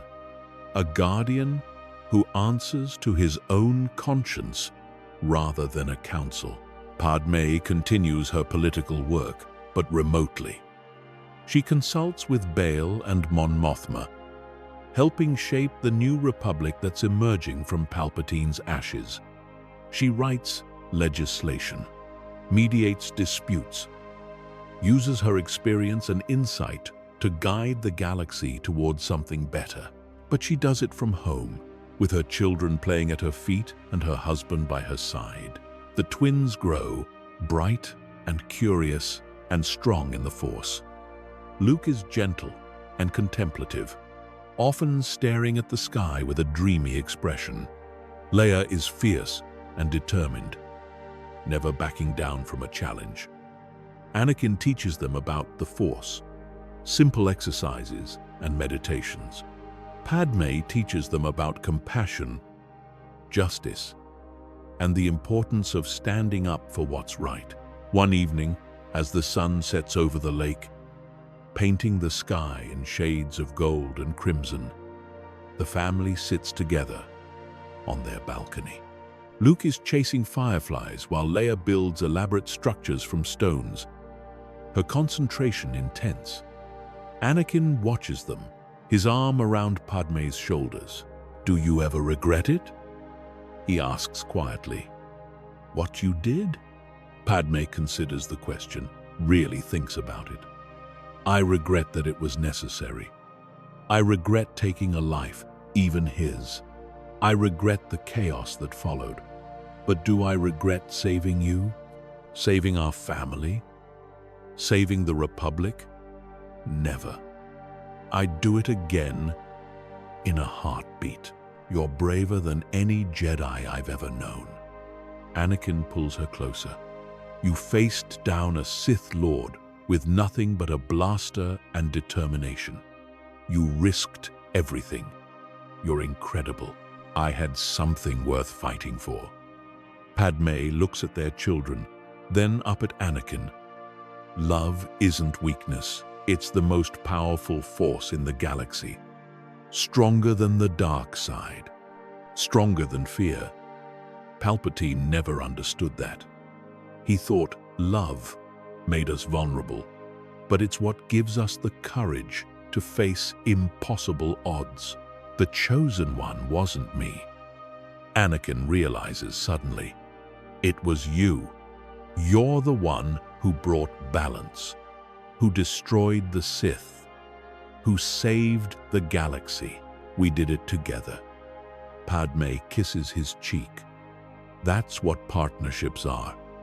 We protect each other, save each other, make each other stronger. Luke runs over, a firefly cupped carefully in his hands. "Look, Daddy, I caught one, but I'm going to let it go. It should be free." "That's very wise, son." Anakin ruffles his hair. "Always think about others, not just yourself." Leia joins them, her hands full of her stone structures. "I made a palace, like the one on Naboo, but better, because I made it. It's beautiful, sweetheart." Padmé lifts her into her lap. "You can build anything you set your mind to." As darkness falls over Naboo, the Skywalker family remains together on the balcony.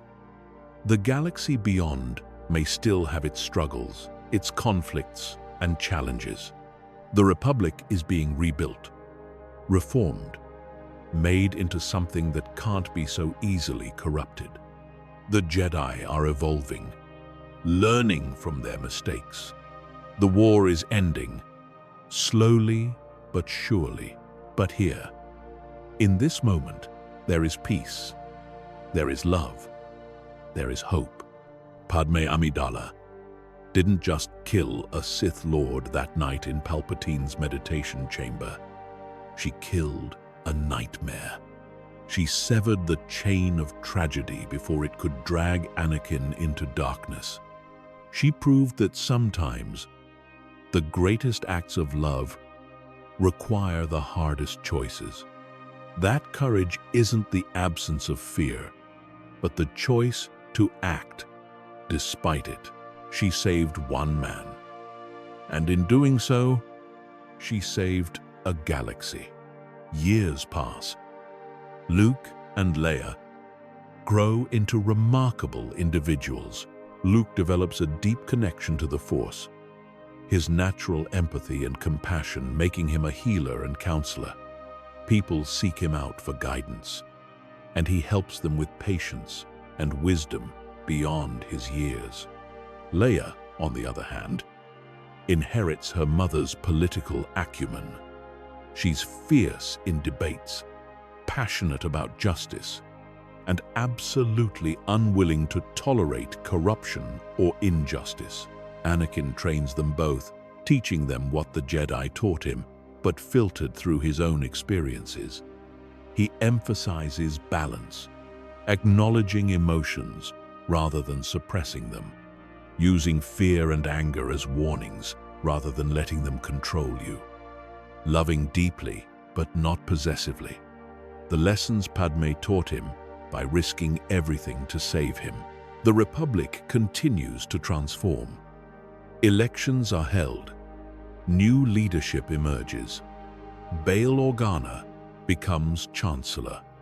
With Mon Mothma as his primary advisor, they implement reforms that decentralize power, create oversight committees, and establish term limits to prevent another Palpatine from rising. The changes are slow, opposed by entrenched interests, but they persist. The separatist systems gradually rejoin the Republic, their grievances addressed through genuine reform rather than military force. The clone army is gradually demobilized, with clones given the choice to continue serving or to retire and build civilian lives. Many choose the latter, settling on planets throughout the Republic, finally free to be more than soldiers. Obi-Wan visits the Skywalker family regularly, becoming Uncle Obi-Wan to Luke and Leia. He brings stories from the Jedi Temple, updates on the Order's continuing evolution, and his own quiet presence. The bond between him and Anakin, strained for so long by the Council's distrust and Anakin's frustration, becomes stronger than ever. They are brothers now, truly, without the complication of master and apprentice. One day, when the twins are 5 years old, Obi-Wan arrives with news. The Jedi Council wants to offer Luke and Leia the opportunity to train at the temple, not to take them away from their parents, but to provide them with the education and guidance they'll need to control their considerable Force abilities. It would be a new model, one where younglings maintain contact with their families, where attachment is acknowledged and celebrated rather than feared. Anakin and Padmé discuss it privately. The old Anakin would have refused immediately, afraid of the Jedi taking his children as they took him. But he's different now, healed. The fear doesn't control him anymore. What do you think? Padmé asks, watching the twins play in the garden. Luke is levitating pebbles, making them dance in complex patterns. Leia is using the Force to enhance her jumps, leaping impossible distances. I think we should ask them. Anakin takes her hand. They're our children, but they're also individuals. If they want to train, to learn from the Jedi, we shouldn't deny them that opportunity. And if they don't, that's fine too. Either way, we'll be here. We'll guide them. They present the option to Luke and Leia that evening. Luke's eyes light up with excitement. Really? I could learn at the temple, meet other Jedi, learn all the things you know, Daddy? Leia is more skeptical. But we'd have to leave Naboo, leave you and Mommy, not permanently. Padmé kneels beside her daughter. You'd train at the temple, but you'd come home regularly, and we'd visit you. You'd be learning and growing, but you'd still be our children, still be part of this family. The twins look at each other, that strange connection between them palpable. Some silent communication passes between them. Then Luke nods. I want to go. I want to learn. Then I'm going too. Leia crosses her arms. Someone has to make sure he doesn't get into trouble. Anakin laughs, seeing so much of Padmé in his daughter's protective instincts. Then it's settled. When you're ready, we'll take you to Coruscant. The journey to the Jedi Temple is strange for Anakin. He hasn't been back since he left, since he chose his family over the Order. The temple looks the same, but feels different. There's a lightness to it now, a warmth that wasn't there before. Young Jedi laugh in the courtyards. Parents visit their children, sharing meals and stories. The rigid hierarchy has softened, become more human. Master Yoda greets them personally, his ancient eyes twinkling as he looks at Luke and Leia. Strong in the Force, they are. But more than that, balanced. Much to teach them, we have. And much to learn from them, we will. The twins are introduced to other younglings their age. Tentative at first, they quickly warm up, making friends. Luke gravitates toward the healers and counselors, fascinated by how the Force can be used to help people. Leia spends time with the temple guards, admiring their discipline and protective instincts. As the days pass, Anakin realizes something profound. His children are having the childhood he never had. They're learning from the Jedi, yes, but they're not being consumed by the Order. They have balance. They have love. They have everything he was denied. One evening, he finds Obi-Wan watching the younglings train. "Master, can I ask you something?" "Of course." "Anything. Do you think things would have been different? If the Order had been like this when I was young? If they'd let me maintain contact with my mother? Acknowledged my feelings, instead of telling me to suppress them?" Obi-Wan is quiet for a long moment. "Yes, I think you would have had an easier time. I think Palpatine would have found it much harder to manipulate you. The rigidity of the old ways, our insistence on impossible detachment, made you vulnerable.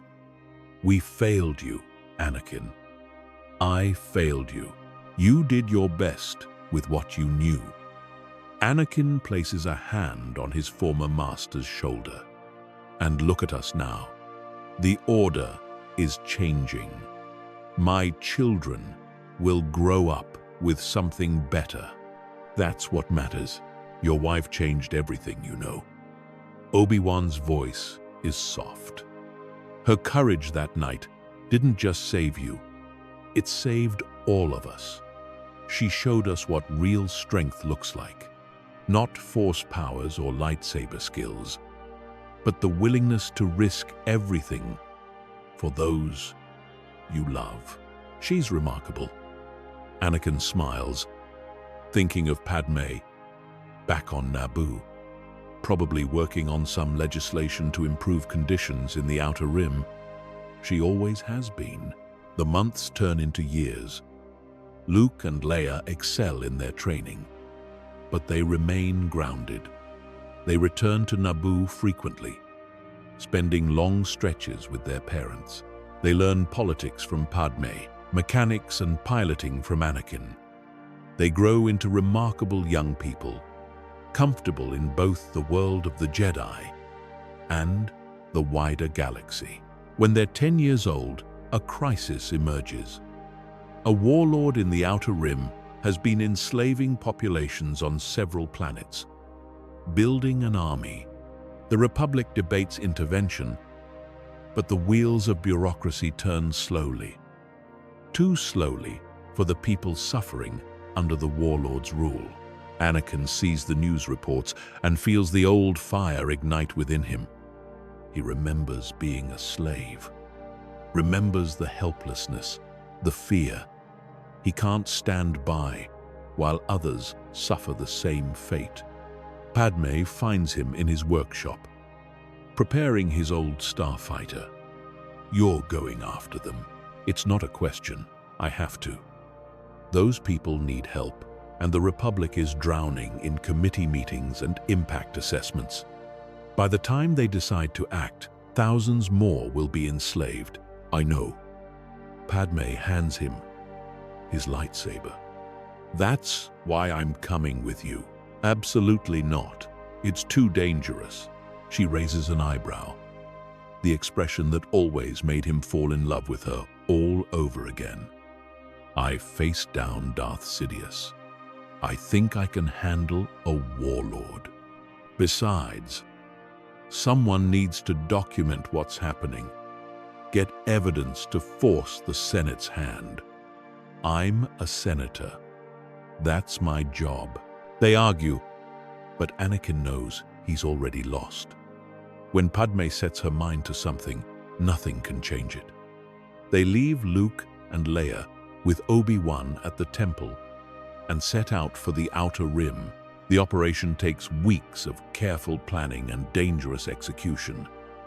Anakin uses every skill he's developed over years as a warrior and pilot, striking at the warlord's supply lines with surgical precision. Each target is chosen carefully to maximize impact while minimizing civilian casualties.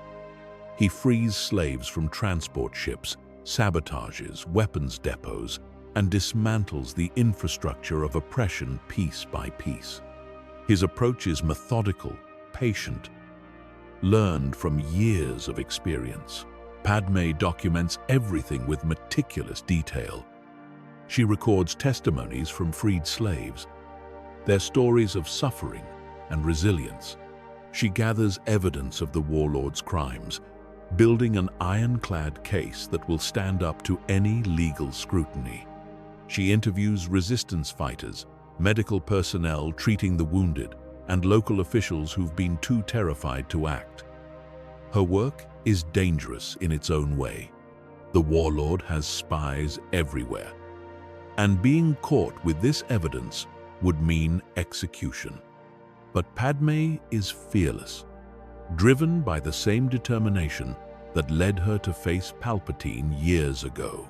Their skills complement each other perfectly.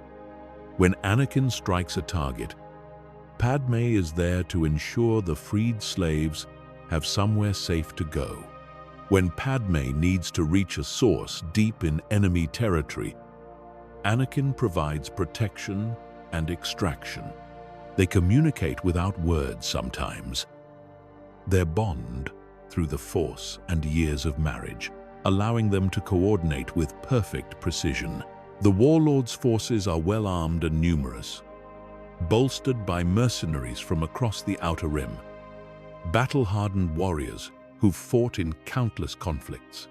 But they're no match for a former Jedi who spent decades mastering the Force, and a queen who once liberated her entire planet from occupation.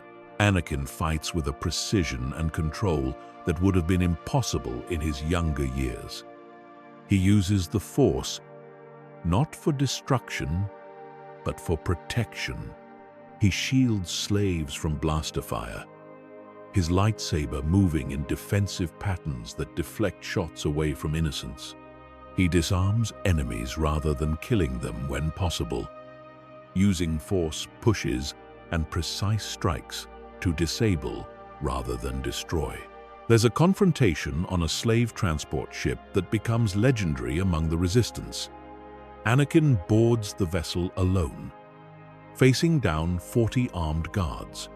They open fire immediately, filling the corridor with blaster bolts. But Anakin moves like water, his lightsaber a blur of blue light. Every shot is deflected, every attack countered. He advances steadily, methodically disarming each guard. Some he pushes into walls with the Force, knocking them unconscious. Others he disarms with precise lightsaber strikes that destroy their weapons without harming them. When the last guard falls, not a single one is dead. The slaves in the hold, watching through security feeds, begin to believe that liberation is possible. Padmé coordinates with local resistance movements, helping them organize and fight back more effectively. She draws on her experience from Naboo, teaching them tactics that worked against the Trade Federation. She uses her political connections to arrange for Republic aid, bypassing the bureaucracy by appealing directly to sympathetic senators. She sends encrypted messages to Bail Organa and Mon Mothma, providing them with evidence they can use to pressure the Senate into action. She works with smugglers and traders, to establish supply lines for the resistance, ensuring they have food, medicine, and weapons. There's a moment when Padmé meets with resistance leaders in a hidden bunker. They're skeptical at first, seeing only a senator from the core worlds who couldn't possibly understand their struggle.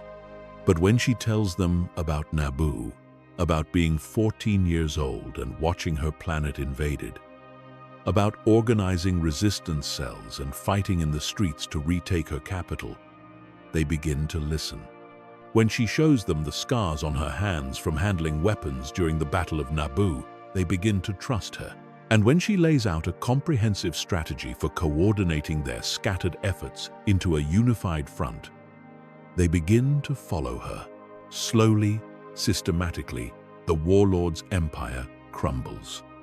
His supply lines are cut, his soldiers desert, demoralized by constant defeats. His political support evaporates as evidence of his crimes spreads across the HoloNet. The slaves he once controlled rise up, armed and trained by the resistance.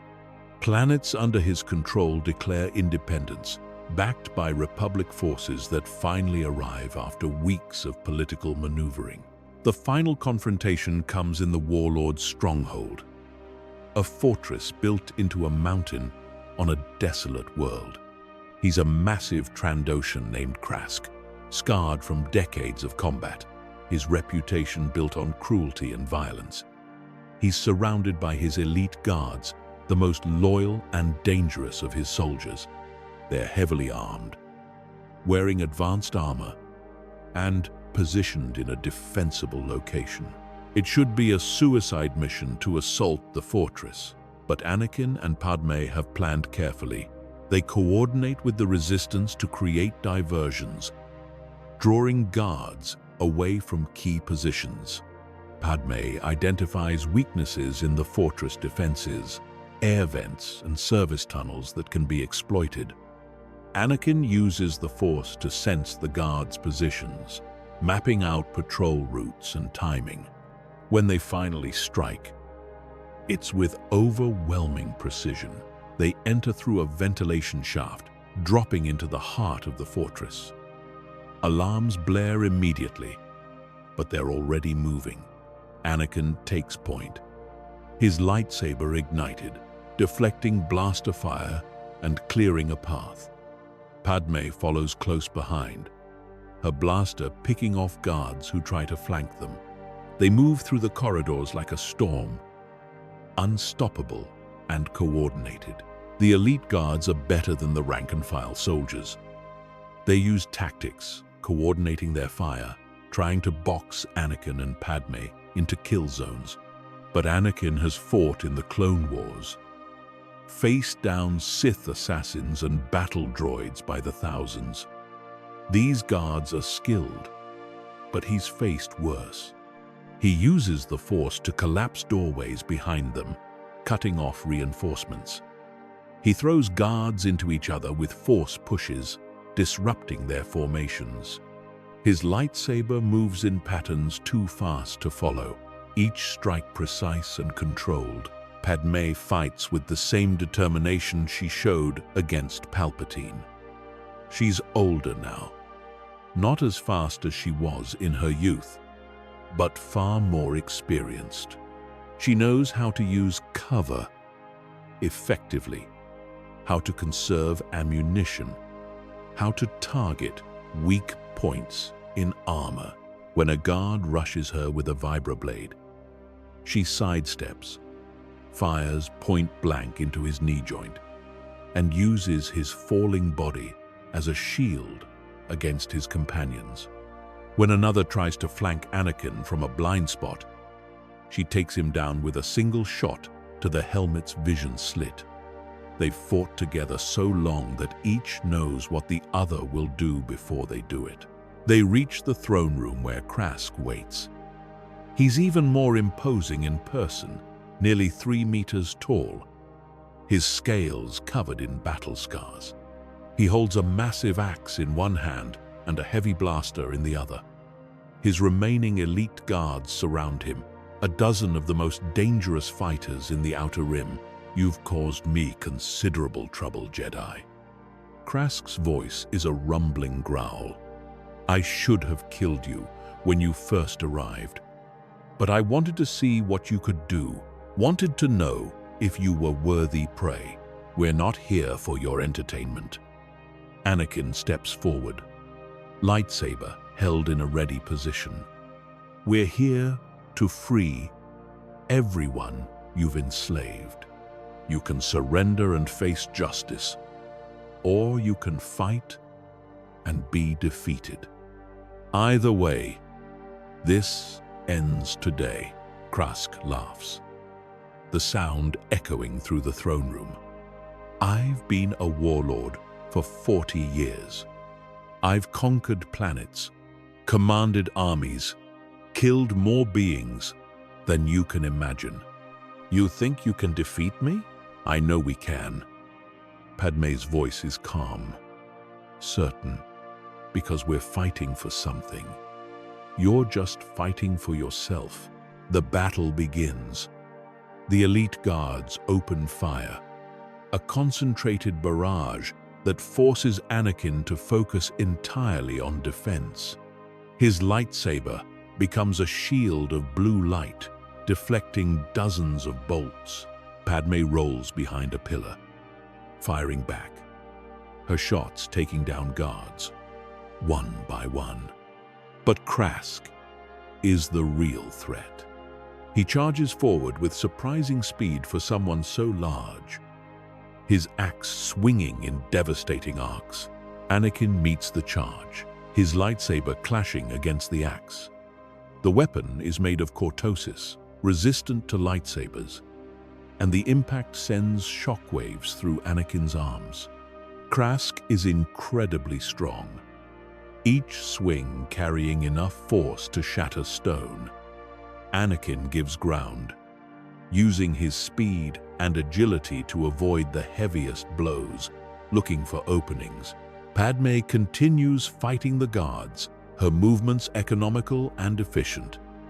She's running low on ammunition but makes every shot count. When a guard rushes her position, she uses a trick Anakin taught her, channeling a tiny bit of the Force through their bond to enhance her reflexes. It's not much, but it's enough to dodge the attack and counter with a shot to the guard's weapon, destroying it. She follows up with a strike to his helmet, knocking him unconscious. Anakin and Krask's duel intensifies. The warlord is skilled, his technique honed by decades of combat. But Anakin has something Krask doesn't: discipline, control, patience. He waits for the warlord to overextend, to let his rage make him sloppy. And when the moment comes, Anakin strikes. His lightsaber doesn't try to cut through the cortosis axe. Instead, he targets Krask's hands, forcing the warlord to drop his weapon. Then he uses the Force, not to attack, but to bind. Krask finds himself frozen, unable to move, held in place by invisible energy. It's over.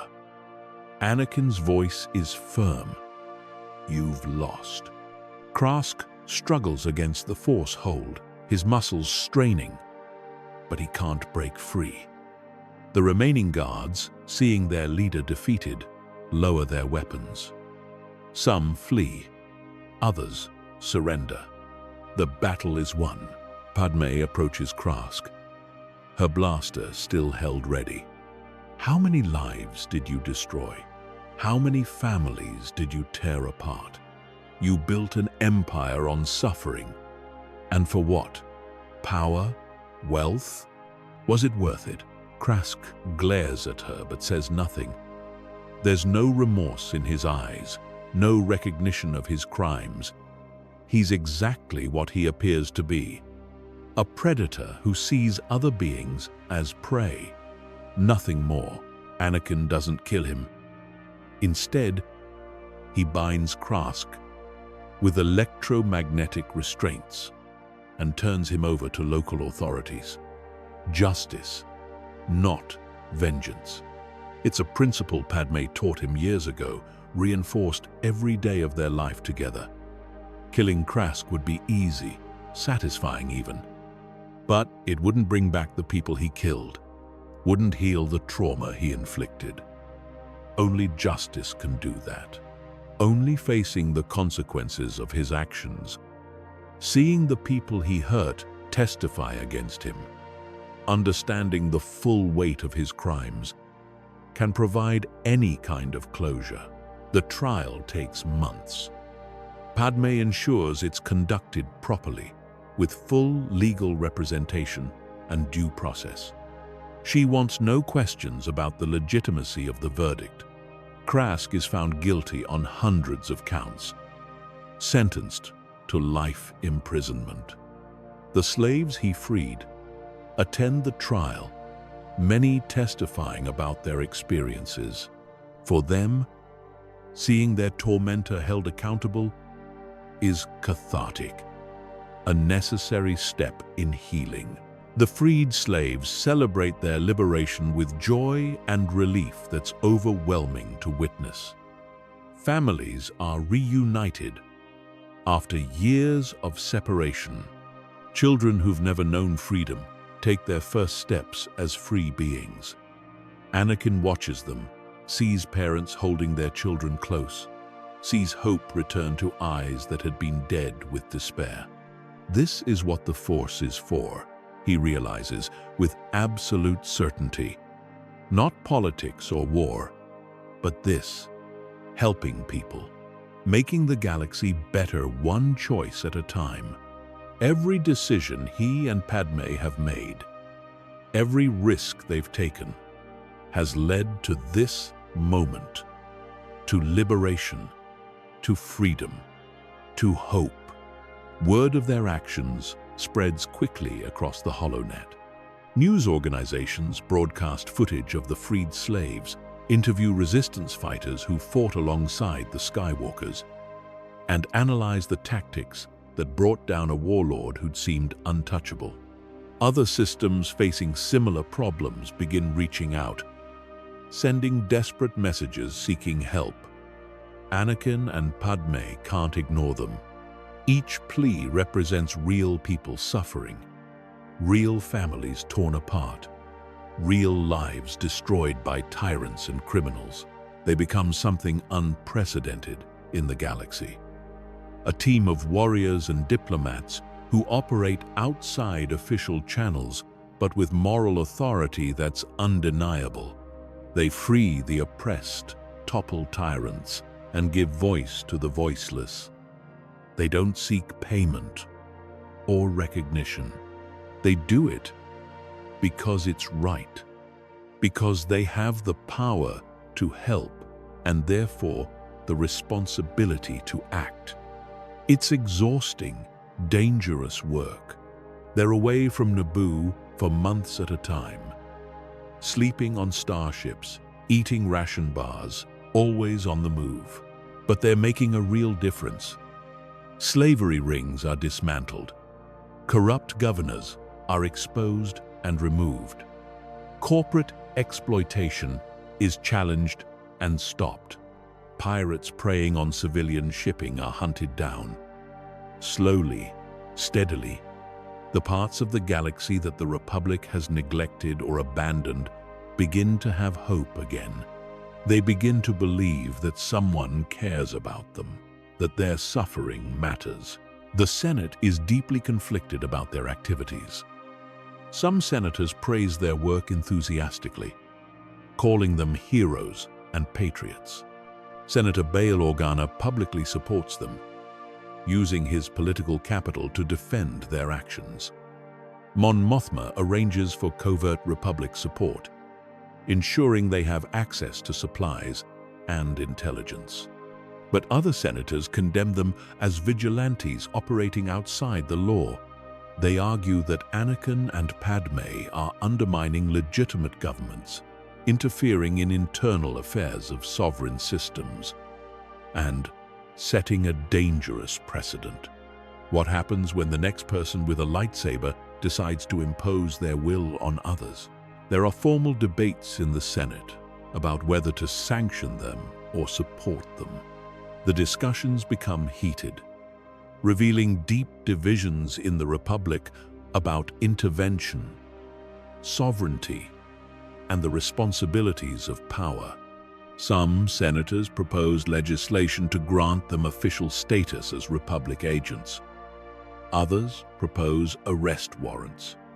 The debates drag on for months, never reaching a conclusion that satisfies everyone. But the people, the ordinary citizens across the galaxy, love them. To the downtrodden and forgotten, to slaves and refugees and the oppressed, Anakin and Padmé Skywalker are heroes. They're proof that the Force and political power can be used for genuine good, that not everyone with authority abuses it. Parents tell their children stories about the Skywalkers. Resistance movements across the galaxy adopt their tactics and philosophy. Former slaves name their children Anakin and Padmé in honor of their liberators. Luke and Leia, hearing about their parents' adventures through regular communications, grow restless at the Jedi Temple. They're teenagers now, skilled in the Force and eager to make a difference in the galaxy.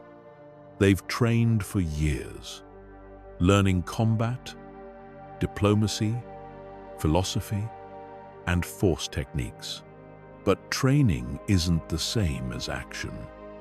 They want to help people, to use their abilities for good, to follow in their parents' footsteps.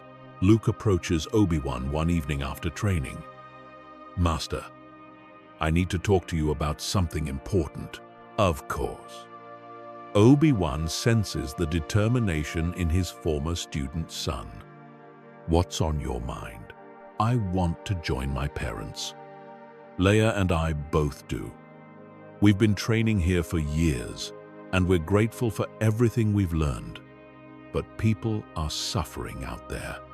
We have the power to help them." Isn't that what being a Jedi is about? Obi-Wan considers carefully before responding. Being a Jedi is about service, yes, but it's also about wisdom, knowing when to act and when to wait. You're both very skilled, but you're also young. The work your parents do is extremely dangerous. So was being a Padawan during the Clone Wars. Luke's voice is respectful but firm. "You and my father fought in battles when you weren't much older than I am now. You faced Sith, assassins, and separatist armies. How is this different?" "It's different because we didn't have a choice." Obi-Wan's expression is somber. "The war came to us.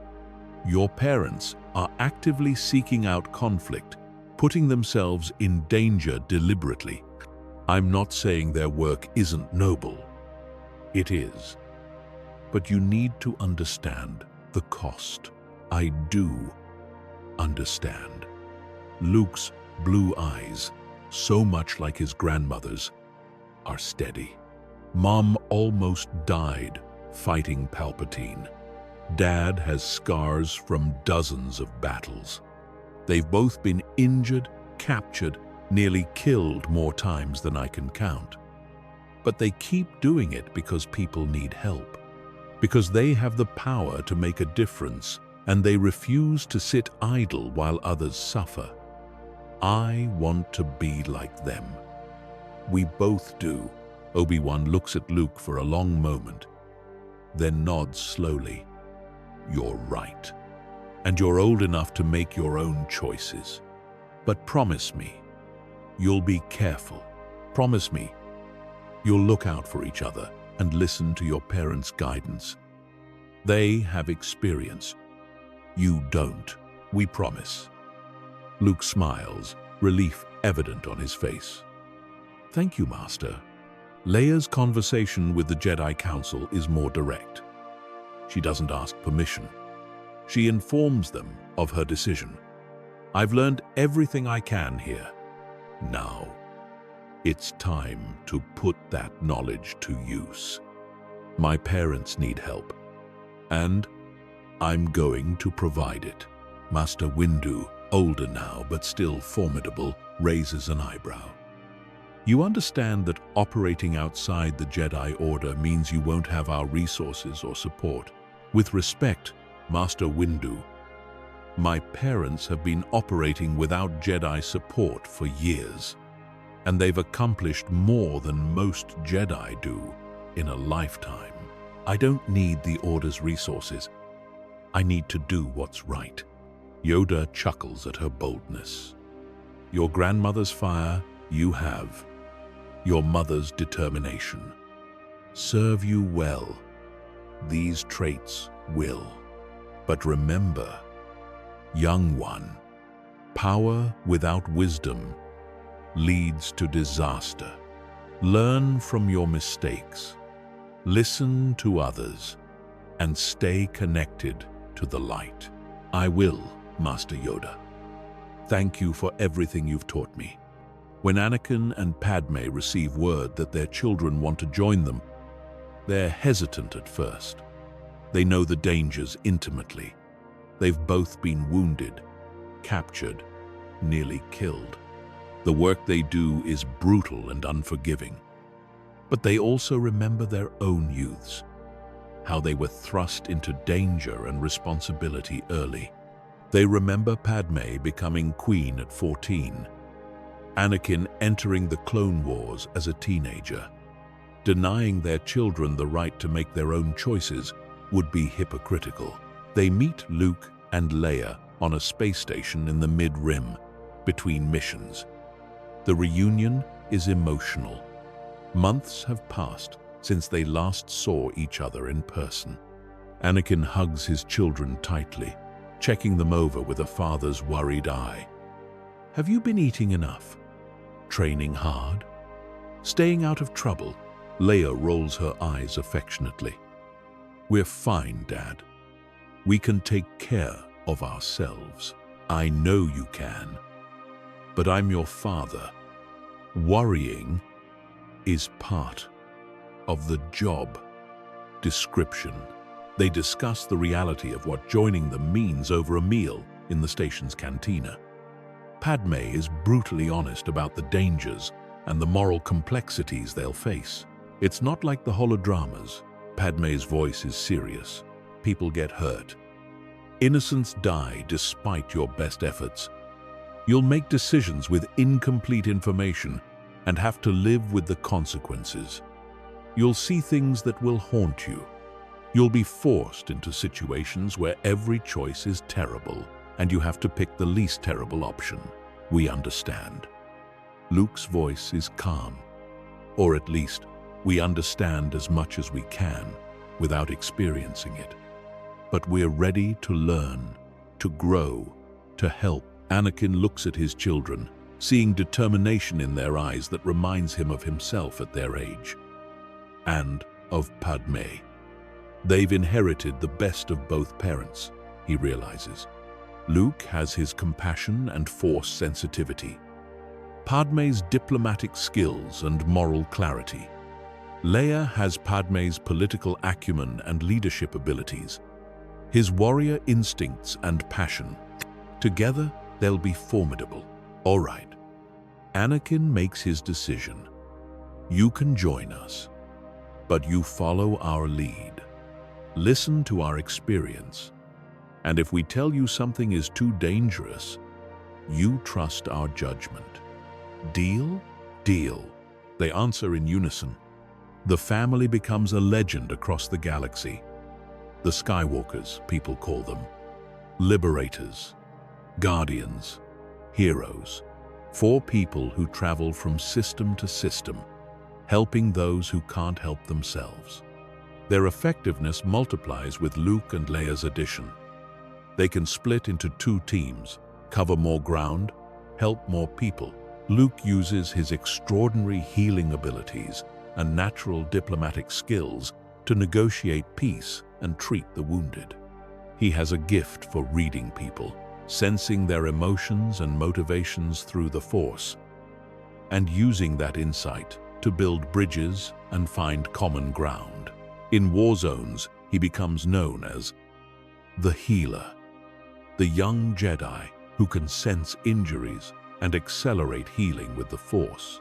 Entire field hospitals request his presence because his work saves lives that would otherwise be lost.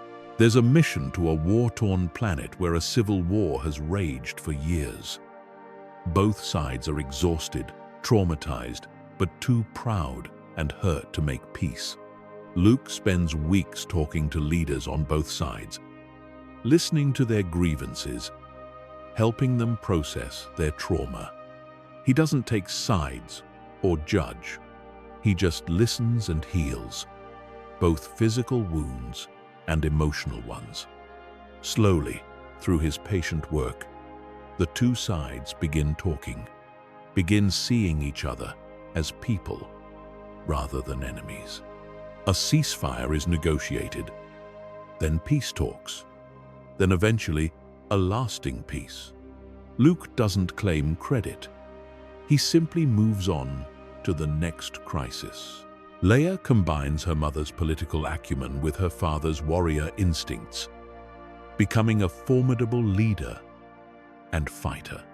She has Padmé's ability to read political situations, to understand power dynamics, and navigate complex social structures, but she also has Anakin's combat skills, his tactical mind, his willingness to take decisive action when necessary.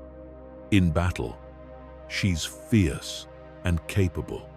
In negotiations, she's shrewd and unyielding. There's a confrontation with a corrupt planetary governor who's been embezzling aid meant for refugees. Leia exposes his crimes methodically, building an ironclad case with evidence that can't be denied or dismissed. She presents it to the Planetary Council, to the media, to anyone who will listen. The governor tries to have her arrested, then assassinated. But Leia is ready for both attempts. She defeats the assassins sent after her, capturing them alive and extracting confessions that implicate the governor further. When he finally falls, the refugees receive the aid they desperately need, and Leia ensures systems are put in place to prevent future corruption. Together, the four Skywalkers are unstoppable. They complement each other perfectly, covering weaknesses, amplifying strengths. Anakin is the warrior and pilot, using his decades of experience to handle the most dangerous combat situations. Padmé is the diplomat and strategist, planning their operations and handling the political fallout. Luke is the healer and peacemaker, handling negotiations and treating casualties. Leia is the leader and investigator, coordinating their efforts and exposing corruption. One mission takes them to Ryloth, where a criminal syndicate has been exploiting Twi'lek workers in dangerous spice mines. The conditions are horrific. Workers labor in toxic environments with minimal safety equipment, their wages garnished for inflated costs of food and housing. It's slavery in everything but name. The syndicate is politically connected, paying bribes to local officials and Republic senators alike. Legal action has failed repeatedly. The Skywalkers approach the problem from multiple angles. Padmé works with local labor organizers, helping them build a coalition strong enough to stand up to the syndicate. She teaches them negotiating tactics, how to leverage public opinion, how to document abuses in ways that will stand up in court. Leia infiltrates the syndicate's organization, posing as a bookkeeper, and systematically copies their financial records. The evidence of bribery, corruption, and abuse she uncovers is damning. Luke treats injured workers. his healing abilities saving lives that would otherwise be lost to industrial accidents and toxic exposure. He also counsels traumatized workers, helping them process years of abuse and find the strength to fight back. His compassion and genuine care win their trust completely. Anakin handles security, protecting organizers from syndicate enforcers. When the syndicate sends thugs to intimidate workers into submission, they find themselves facing a Jedi with decades of combat experience. Anakin doesn't kill them. He doesn't need to. He disarms them, defeats them decisively, and sends them back to their employers with a message. The campaign takes months, but eventually the syndicate crumbles. The bribes Leia exposed forced corrupt officials to resign. The evidence Padmé helped gather leads to prosecutions. The coalition of workers, emboldened by the Skywalkers' support, goes on strike and refuses to back down. The syndicate tries to replace them with off-world labor, but those workers refuse to cross the picket lines. Eventually, the syndicate is forced to negotiate in good faith. Working conditions improve dramatically. Wages increase.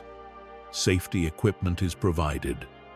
The workers win genuine rights and protections. The victory on Ryloth inspires similar movements across the galaxy. Workers in other industries, seeing what the Twi'leks accomplished with the Skywalkers' help, begin organizing themselves, standing up to exploitation, demanding dignity and fair treatment. It's a wave that spreads across hundreds of worlds, changing the economic landscape of the Republic. Not everyone is happy about this. Corporate interests see their profits threatened. They begin lobbying the Senate aggressively, demanding action against the Skywalkers. They fund media campaigns portraying Anakin and Padmé as dangerous radicals undermining the economic stability of the Republic. They hire mercenaries and bounty hunters to eliminate the family. The attacks come from multiple directions. Assassins strike at them on space stations, on planets, even in hyperspace. They're professionals, well-trained, and well-equipped. But the Skywalkers have faced worse. Anakin's combat instincts, honed by years of war, keep them safe. He senses attacks before they come, his connection to the Force providing warning. Padmé's political skills help them identify who's funding the attacks, following the money trail back to the corporations responsible. Luke's healing abilities save them when injuries do occur, and Leia's tactical mind helps them turn the tables, capturing assassins and extracting information that exposes their employers. Each assassination attempt backfires spectacularly. The HoloNet coverage shows the Skywalkers being attacked repeatedly by corporate-funded killers. Public sympathy swings decisively in their favor. The corporations trying to eliminate them end up facing boycotts, protests, and legal investigations. Some go bankrupt. Others are broken up by antitrust actions. The campaign to stop the Skywalkers only makes them more popular and powerful. Years pass in this pattern. Crisis after crisis, world after world. The Skywalkers travel the galaxy, leaving freedom and justice in their wake. They're not perfect. They make mistakes. Sometimes their interventions have unintended consequences. Sometimes they can't save everyone, but they learn from each experience, refining their approach, becoming more effective. One mission takes them to Tatooine. Anakin hasn't been back to his home world since he was 9 years old, since Qui-Gon Jinn freed him but left his mother in slavery. Walking the streets of Mos Espa again is surreal. So much has changed, yet so much remains exactly the same. Slavery is still rampant. The Hutts still rule with casual cruelty. Children still play in dusty streets, their futures determined by the whims of masters who see them as property rather than people. Anakin stands outside what used to be Watto's junk shop. The Toydarian died years ago. The business sold to someone else. But the memories flood back with overwhelming intensity. The collar around his neck, the weight of it both physical and psychological. The fear of angering his master, of being sold to someone worse. The hopelessness of believing he'd never escape, never be free, never be anything more than someone's property. He remembers his mother's quiet strength, how she endured and tried to shield him from the worst of their situation. He remembers the day Qui-Gon arrived, how impossible freedom seemed, until suddenly it wasn't. Padmé takes his hand, squeezing gently. She can sense his turmoil through their bond. We're going to free them all, every slave on this planet. No child should grow up the way you did. No parent should have to watch their child suffer in slavery. We have the power to change this. So we will. Luke and Leia stand on either side of their parents, their determination matching their mothers. We'll help. Whatever it takes, however long it takes, we'll end slavery on Tatooine. The campaign to liberate Tatooine is the most ambitious and dangerous they've undertaken. The Hutts have controlled Tatooine for centuries, their power deeply entrenched. They have massive resources, extensive criminal networks, political connections across the galaxy, and absolutely no interest in giving up their slaves. The Hutts view slavery as their right, as fundamental to their economic system and way of life. Challenging them means war. The Skywalkers spend months preparing. Padmé researches Tatooine's history, economy, and power structures, identifying key figures and vulnerabilities. She reaches out to Republic officials sympathetic to abolition, building a coalition willing to support action against the Hutts. She coordinates with news organizations to ensure the galaxy is watching what happens on Tatooine. Anakin reconnects with the slave community, moving carefully to avoid alerting the Hutts. He finds people who knew his mother, who remember him as a child. He builds networks of trust, identifies potential resistance leaders, and begins laying groundwork for an uprising. He teaches them tactics, trains them in combat, and helps them see that freedom is possible. Luke establishes a secret network of safe houses and medical facilities to treat freed slaves. He trains local healers in trauma, care, and counseling, knowing that liberation is only the first step. The psychological scars of slavery run deep and will take years to heal. He wants to ensure support systems are in place before they start. Leia infiltrates Hutt operations, gathering intelligence on their security forces, financial operations, and political connections. She poses as a trader, a bounty hunter, a corporate representative, whatever role provides access. She's discovered a gift for this work, an ability to become whoever she needs to be. The information she gathers is invaluable, revealing weaknesses the Hutts don't know they have. When they finally move, it's with coordinated precision. Slave uprisings break out across multiple settlements simultaneously. The Hutt security forces are caught off guard, spread thin trying to respond to dozens of separate incidents. Anakin leads strike teams that hit key installations, freeing large groups of slaves and capturing weapons. His reputation among the Hutt's enforcers is terrifying by now, and many refuse to fight him, surrendering or fleeing instead. Padmé ensures Republic forces arrive to support the uprising and prevent the Hutts from bringing in reinforcements. She spent months building the legal and political justification for intervention, making sure the Republic can act without it being considered an illegal invasion.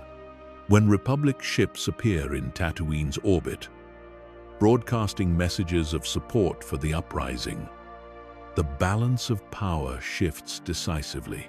Luke's network of safe houses provides shelter for freed slaves and coordinates humanitarian aid.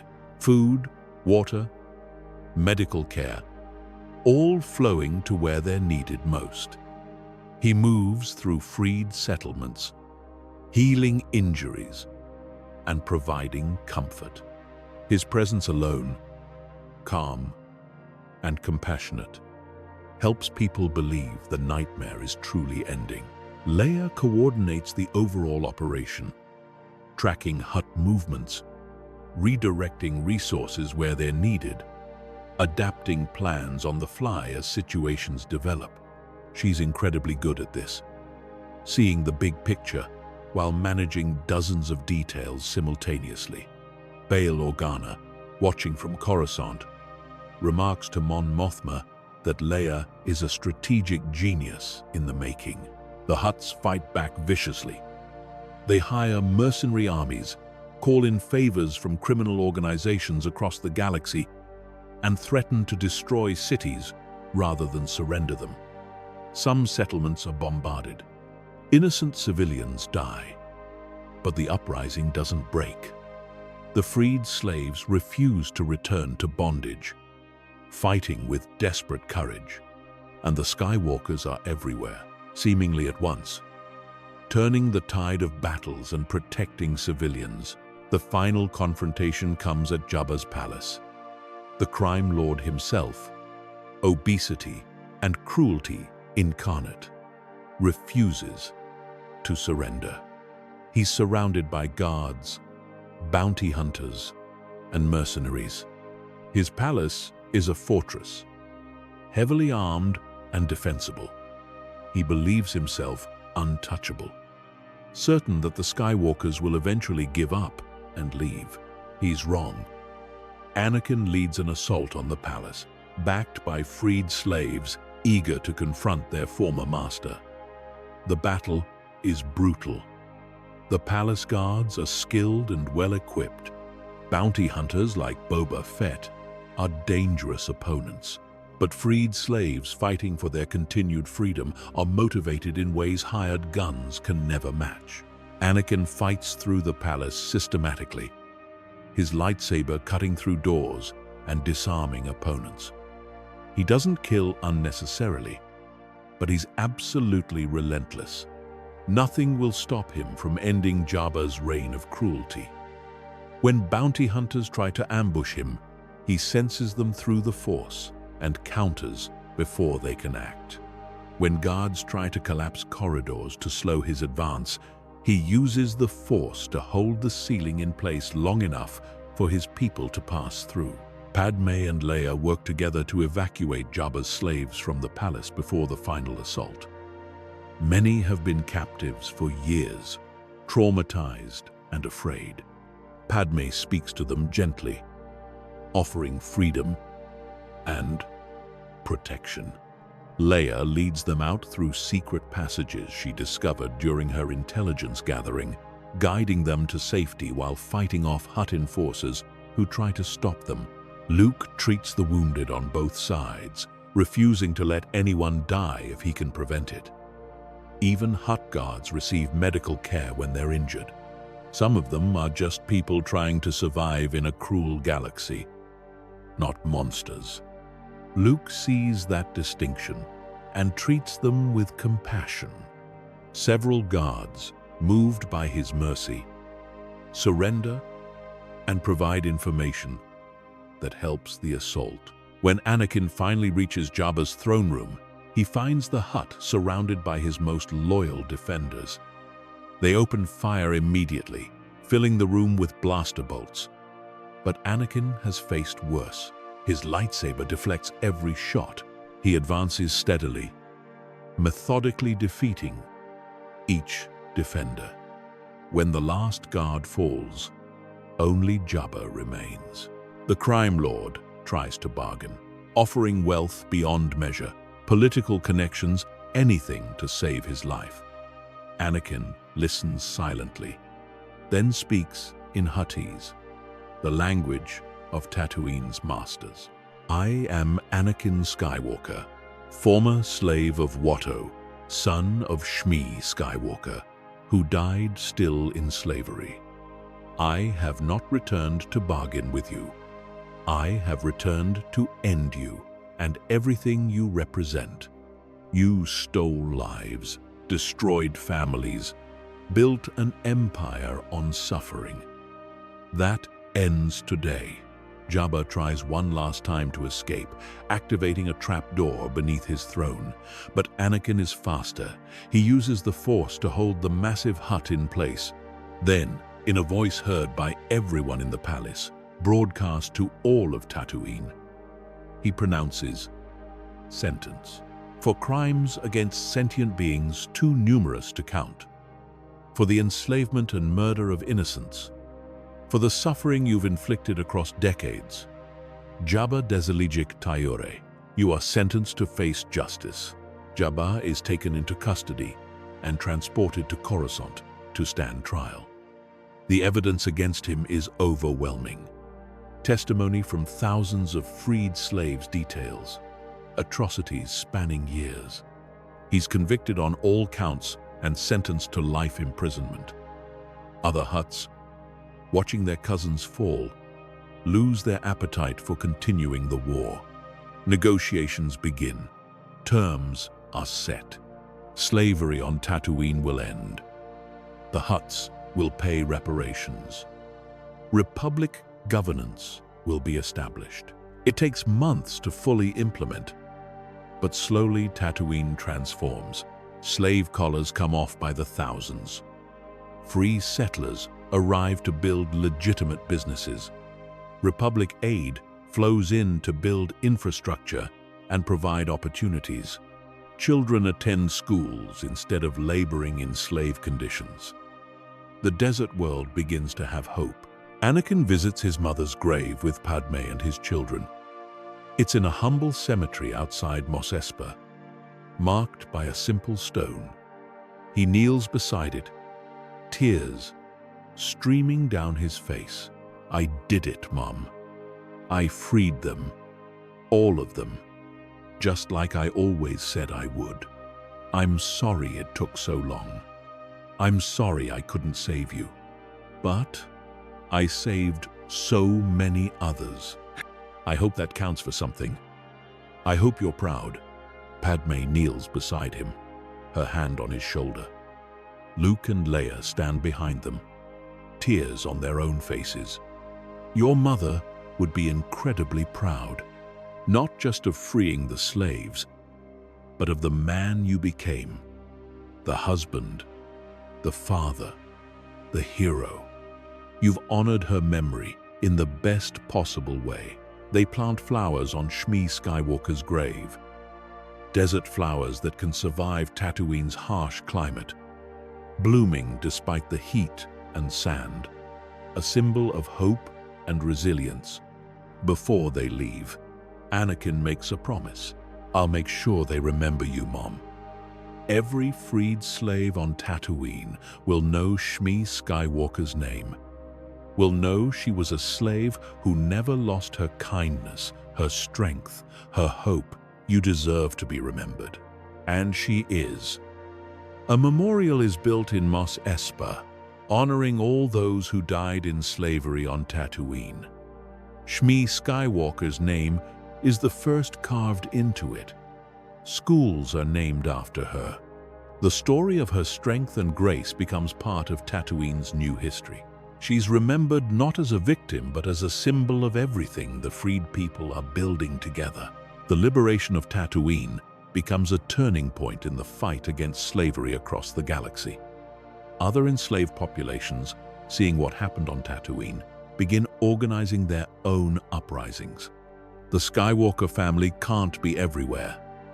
but their example inspires countless others to fight for freedom.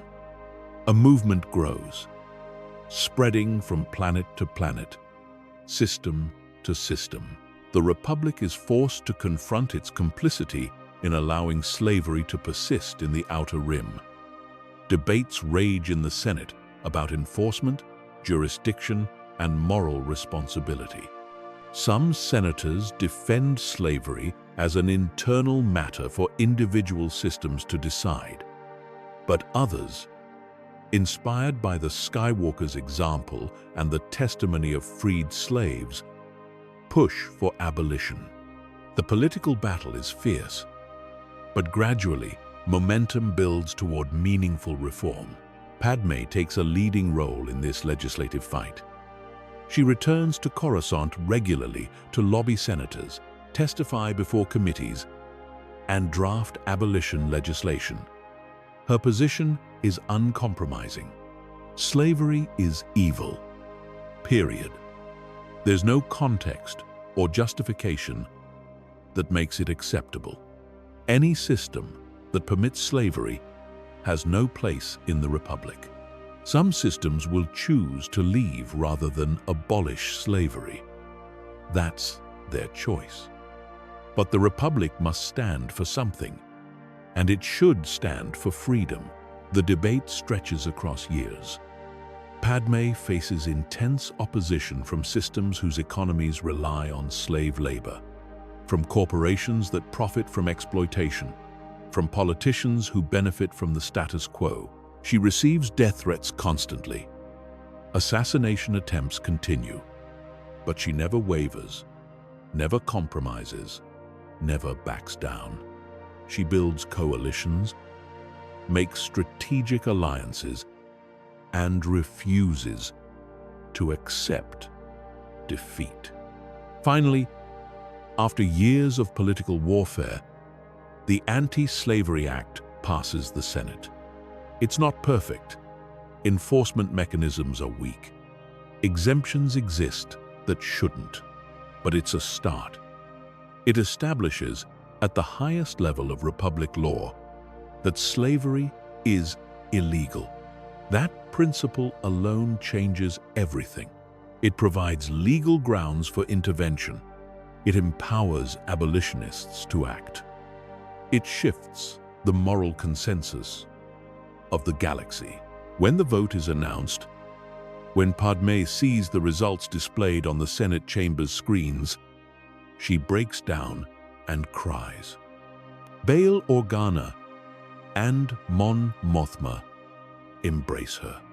In the gallery, watching via hologram from wherever they are in the galaxy, Anakin, Luke, and Leia cheer. Years of work, countless risks, endless struggle, and they've won. Not completely, not permanently. The fight will continue, but they've won this battle. The Skywalker family's reputation reaches its peak. They're celebrated as heroes across the galaxy. Songs are written about them. Holodramas dramatize their adventures, but the family itself remains humble. They don't seek fame or glory. They simply continue doing the work, helping people, fighting injustice, making the galaxy better.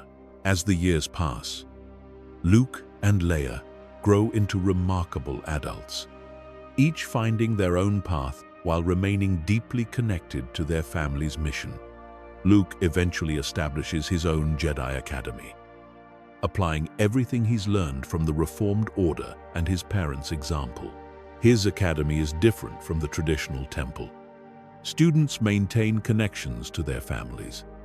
Emotions are acknowledged and processed rather than suppressed. Love is celebrated, not feared. Combat is taught, but so are healing, diplomacy, and compassion. His students become a new generation of Jedi, balanced and wise, serving the Force through service to others. Leia enters politics fully, becoming a senator, representing Alderaan, following in both her mother's and Bail Organa's footsteps. She's fierce in the Senate, never backing down from a fight, never compromising on principles. She champions the vulnerable, challenges the powerful, and refuses to tolerate corruption or injustice. Her speeches become legendary, her investigations feared by those who have something to hide. She builds a reputation as someone you want as an ally, and absolutely do not want as an enemy. Anakin and Padmé, now older, gradually reduce their active field work. Their bodies bear the accumulated scars of decades of combat and danger. Anakin moves a bit slower now, old injuries making themselves known. Padmé tires more easily, though her mind remains as sharp as ever. They remain deeply involved, providing guidance and support to Luke, Leia, and the growing network of people inspired by their example. But they let the younger generation take the lead more often now. They return to Naboo, to the lake house where they were married decades ago. It's peaceful there, quiet, a sanctuary from the chaos of the galaxy. They spend their days reading, gardening, talking, simply being together. After so many years of constant danger and struggle, the peace is precious. One evening, sitting on their balcony as the sun sets over the lake, Anakin looks at his wife and feels overwhelming gratitude. Her hair is gray now, her face lined with age, but to him, she's as beautiful as ever, more beautiful, even, marked by years of strength and courage and love. Do you ever regret it? Anakin asks, quietly. What you did, killing Palpatine, everything that came after. Padmé considers the question seriously, really thinks about it. I regret that it was necessary. I regret taking a life, even his. I carry that weight every day. I regret the pain and chaos that followed, even though it was necessary. But do I regret saving you, saving our family, saving the Republic, and giving it a chance to become something better? Never. I would make the same choice again without hesitation. 1,000 times over. You're the bravest person I've ever known. Anakin takes her hand. You faced down the most dangerous being in the galaxy, with nothing but a blaster and determination. You risked everything. You saved me when I couldn't save myself. You saved the entire galaxy. We saved each other. Padmé squeezes his hand. That's what love does. It gives us the courage to do impossible things, the strength to face our fears, the will to keep going when everything seems hopeless. Palpatine never understood that. He thought love made us weak, vulnerable, but it's what makes us strong. They sit together, watching the sun paint the sky in shades of gold and crimson, the same view they've shared for decades. The galaxy beyond is imperfect, still struggling with countless problems, but it's better than it was. Freer, more just, more hopeful. And that's enough. Their children visit regularly, bringing grandchildren who fill the house with laughter and energy.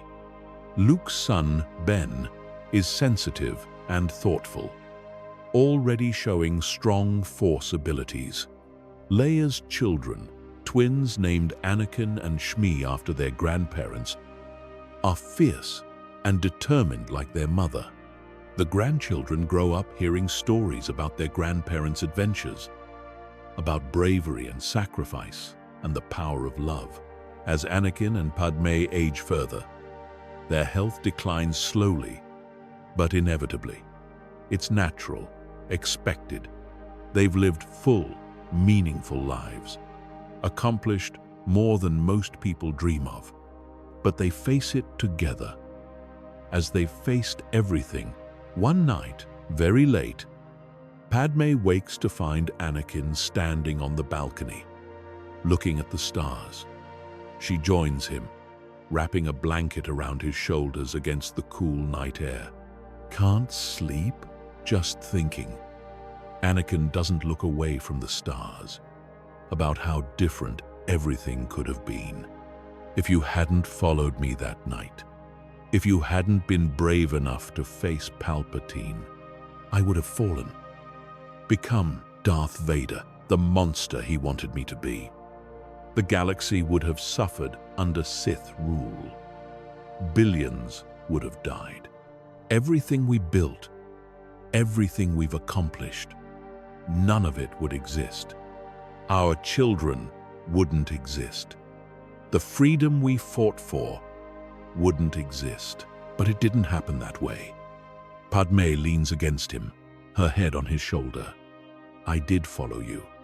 I did face him, and we built this life together. That's what matters. Not the darkness that could have been, but the light that is.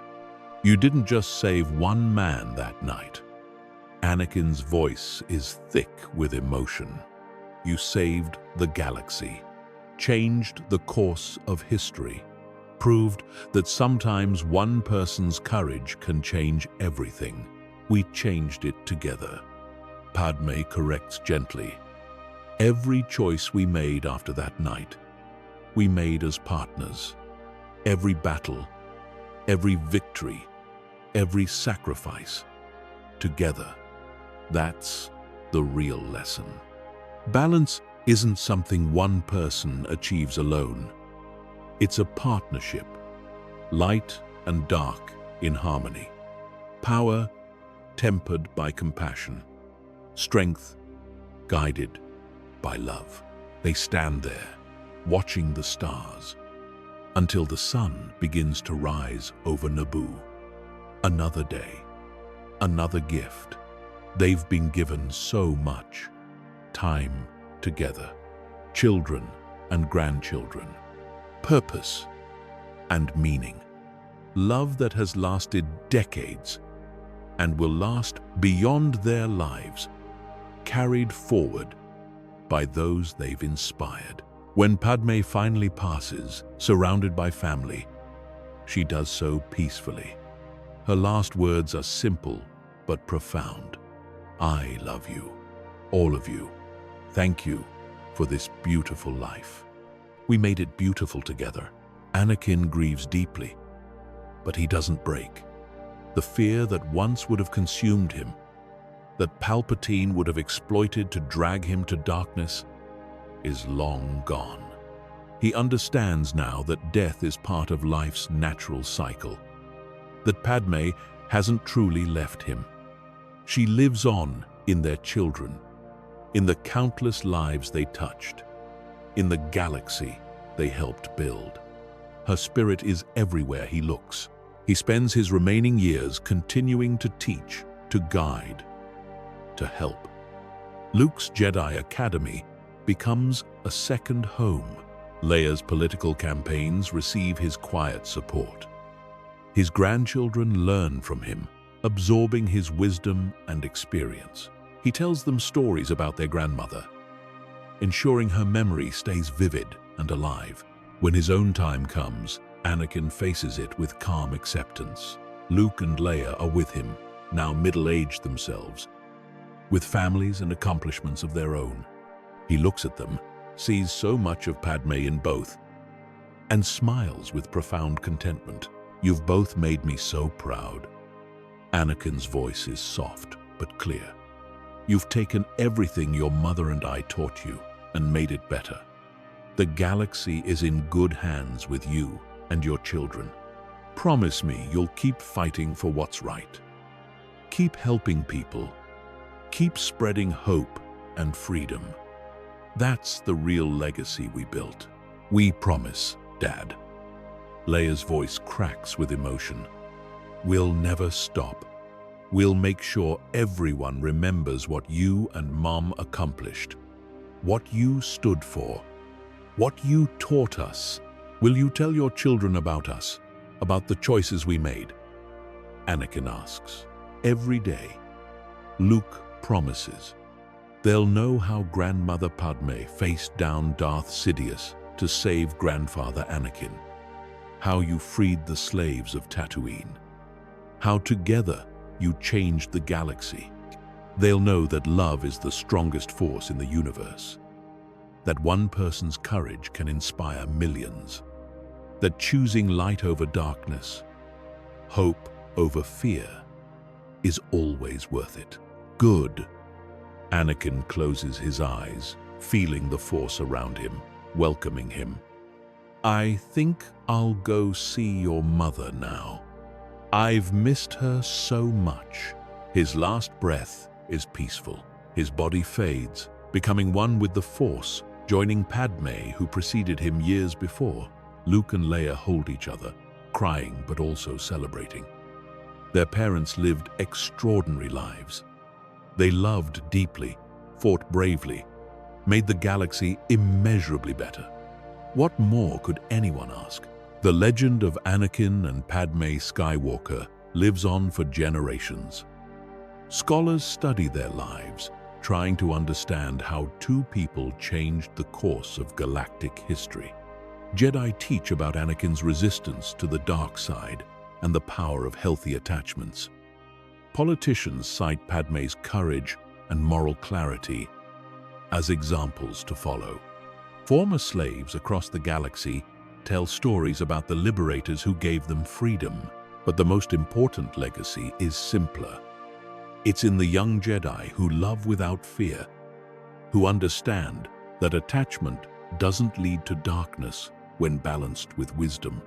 It's in the politicians who fight for justice without compromise, who refuse to tolerate oppression and exploitation.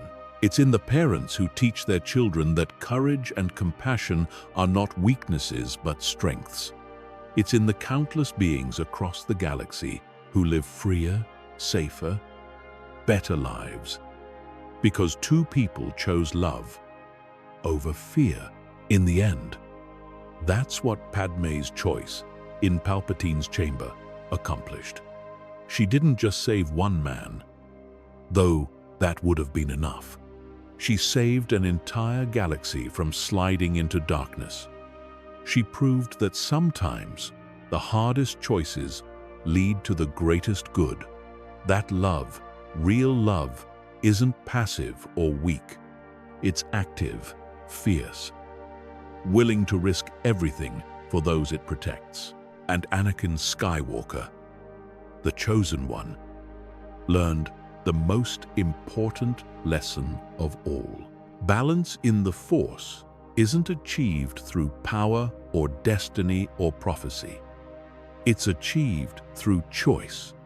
Every single day, every single moment, choosing light over darkness, love over fear, service over selfishness. His choice to trust Padmé, to let her save him, to build a life of meaning and purpose. That's what brought balance, not a dramatic confrontation or a prophesied destiny, but the simple, profound choice to be better than his fears and anger wanted him to be. Together, they changed everything. And the galaxy has been better for it ever since. Their story becomes not just legend but inspiration. Proof that ordinary beings can accomplish extraordinary things when they choose courage over comfort, compassion over cruelty, love over fear. Generations learn from their example, carrying forward the torch they lit in that meditation chamber years ago. The Force itself seems to recognize their contribution. Jedi sensitive to the cosmic Force report, feeling their presence like a whisper of guidance during difficult moments. When Luke faces a seemingly impossible challenge at his academy, he swears, he hears his father's voice, offering advice. When Leia stands before the Senate, making a crucial argument for justice, she feels her mother's strength flowing through her. They remain, in a sense, guardians of the light. They fought so hard to preserve, not as ghosts or force spirits in the traditional sense, but as inspiration, as example, as proof that choosing the right path is always worth it, no matter the cost. That's our theory. The Star Wars universe is a galaxy filled with exciting stories and possibilities, and we love exploring them. If you want to accompany us on this journey to a galaxy far, far away, then please like, share, and subscribe to our channel.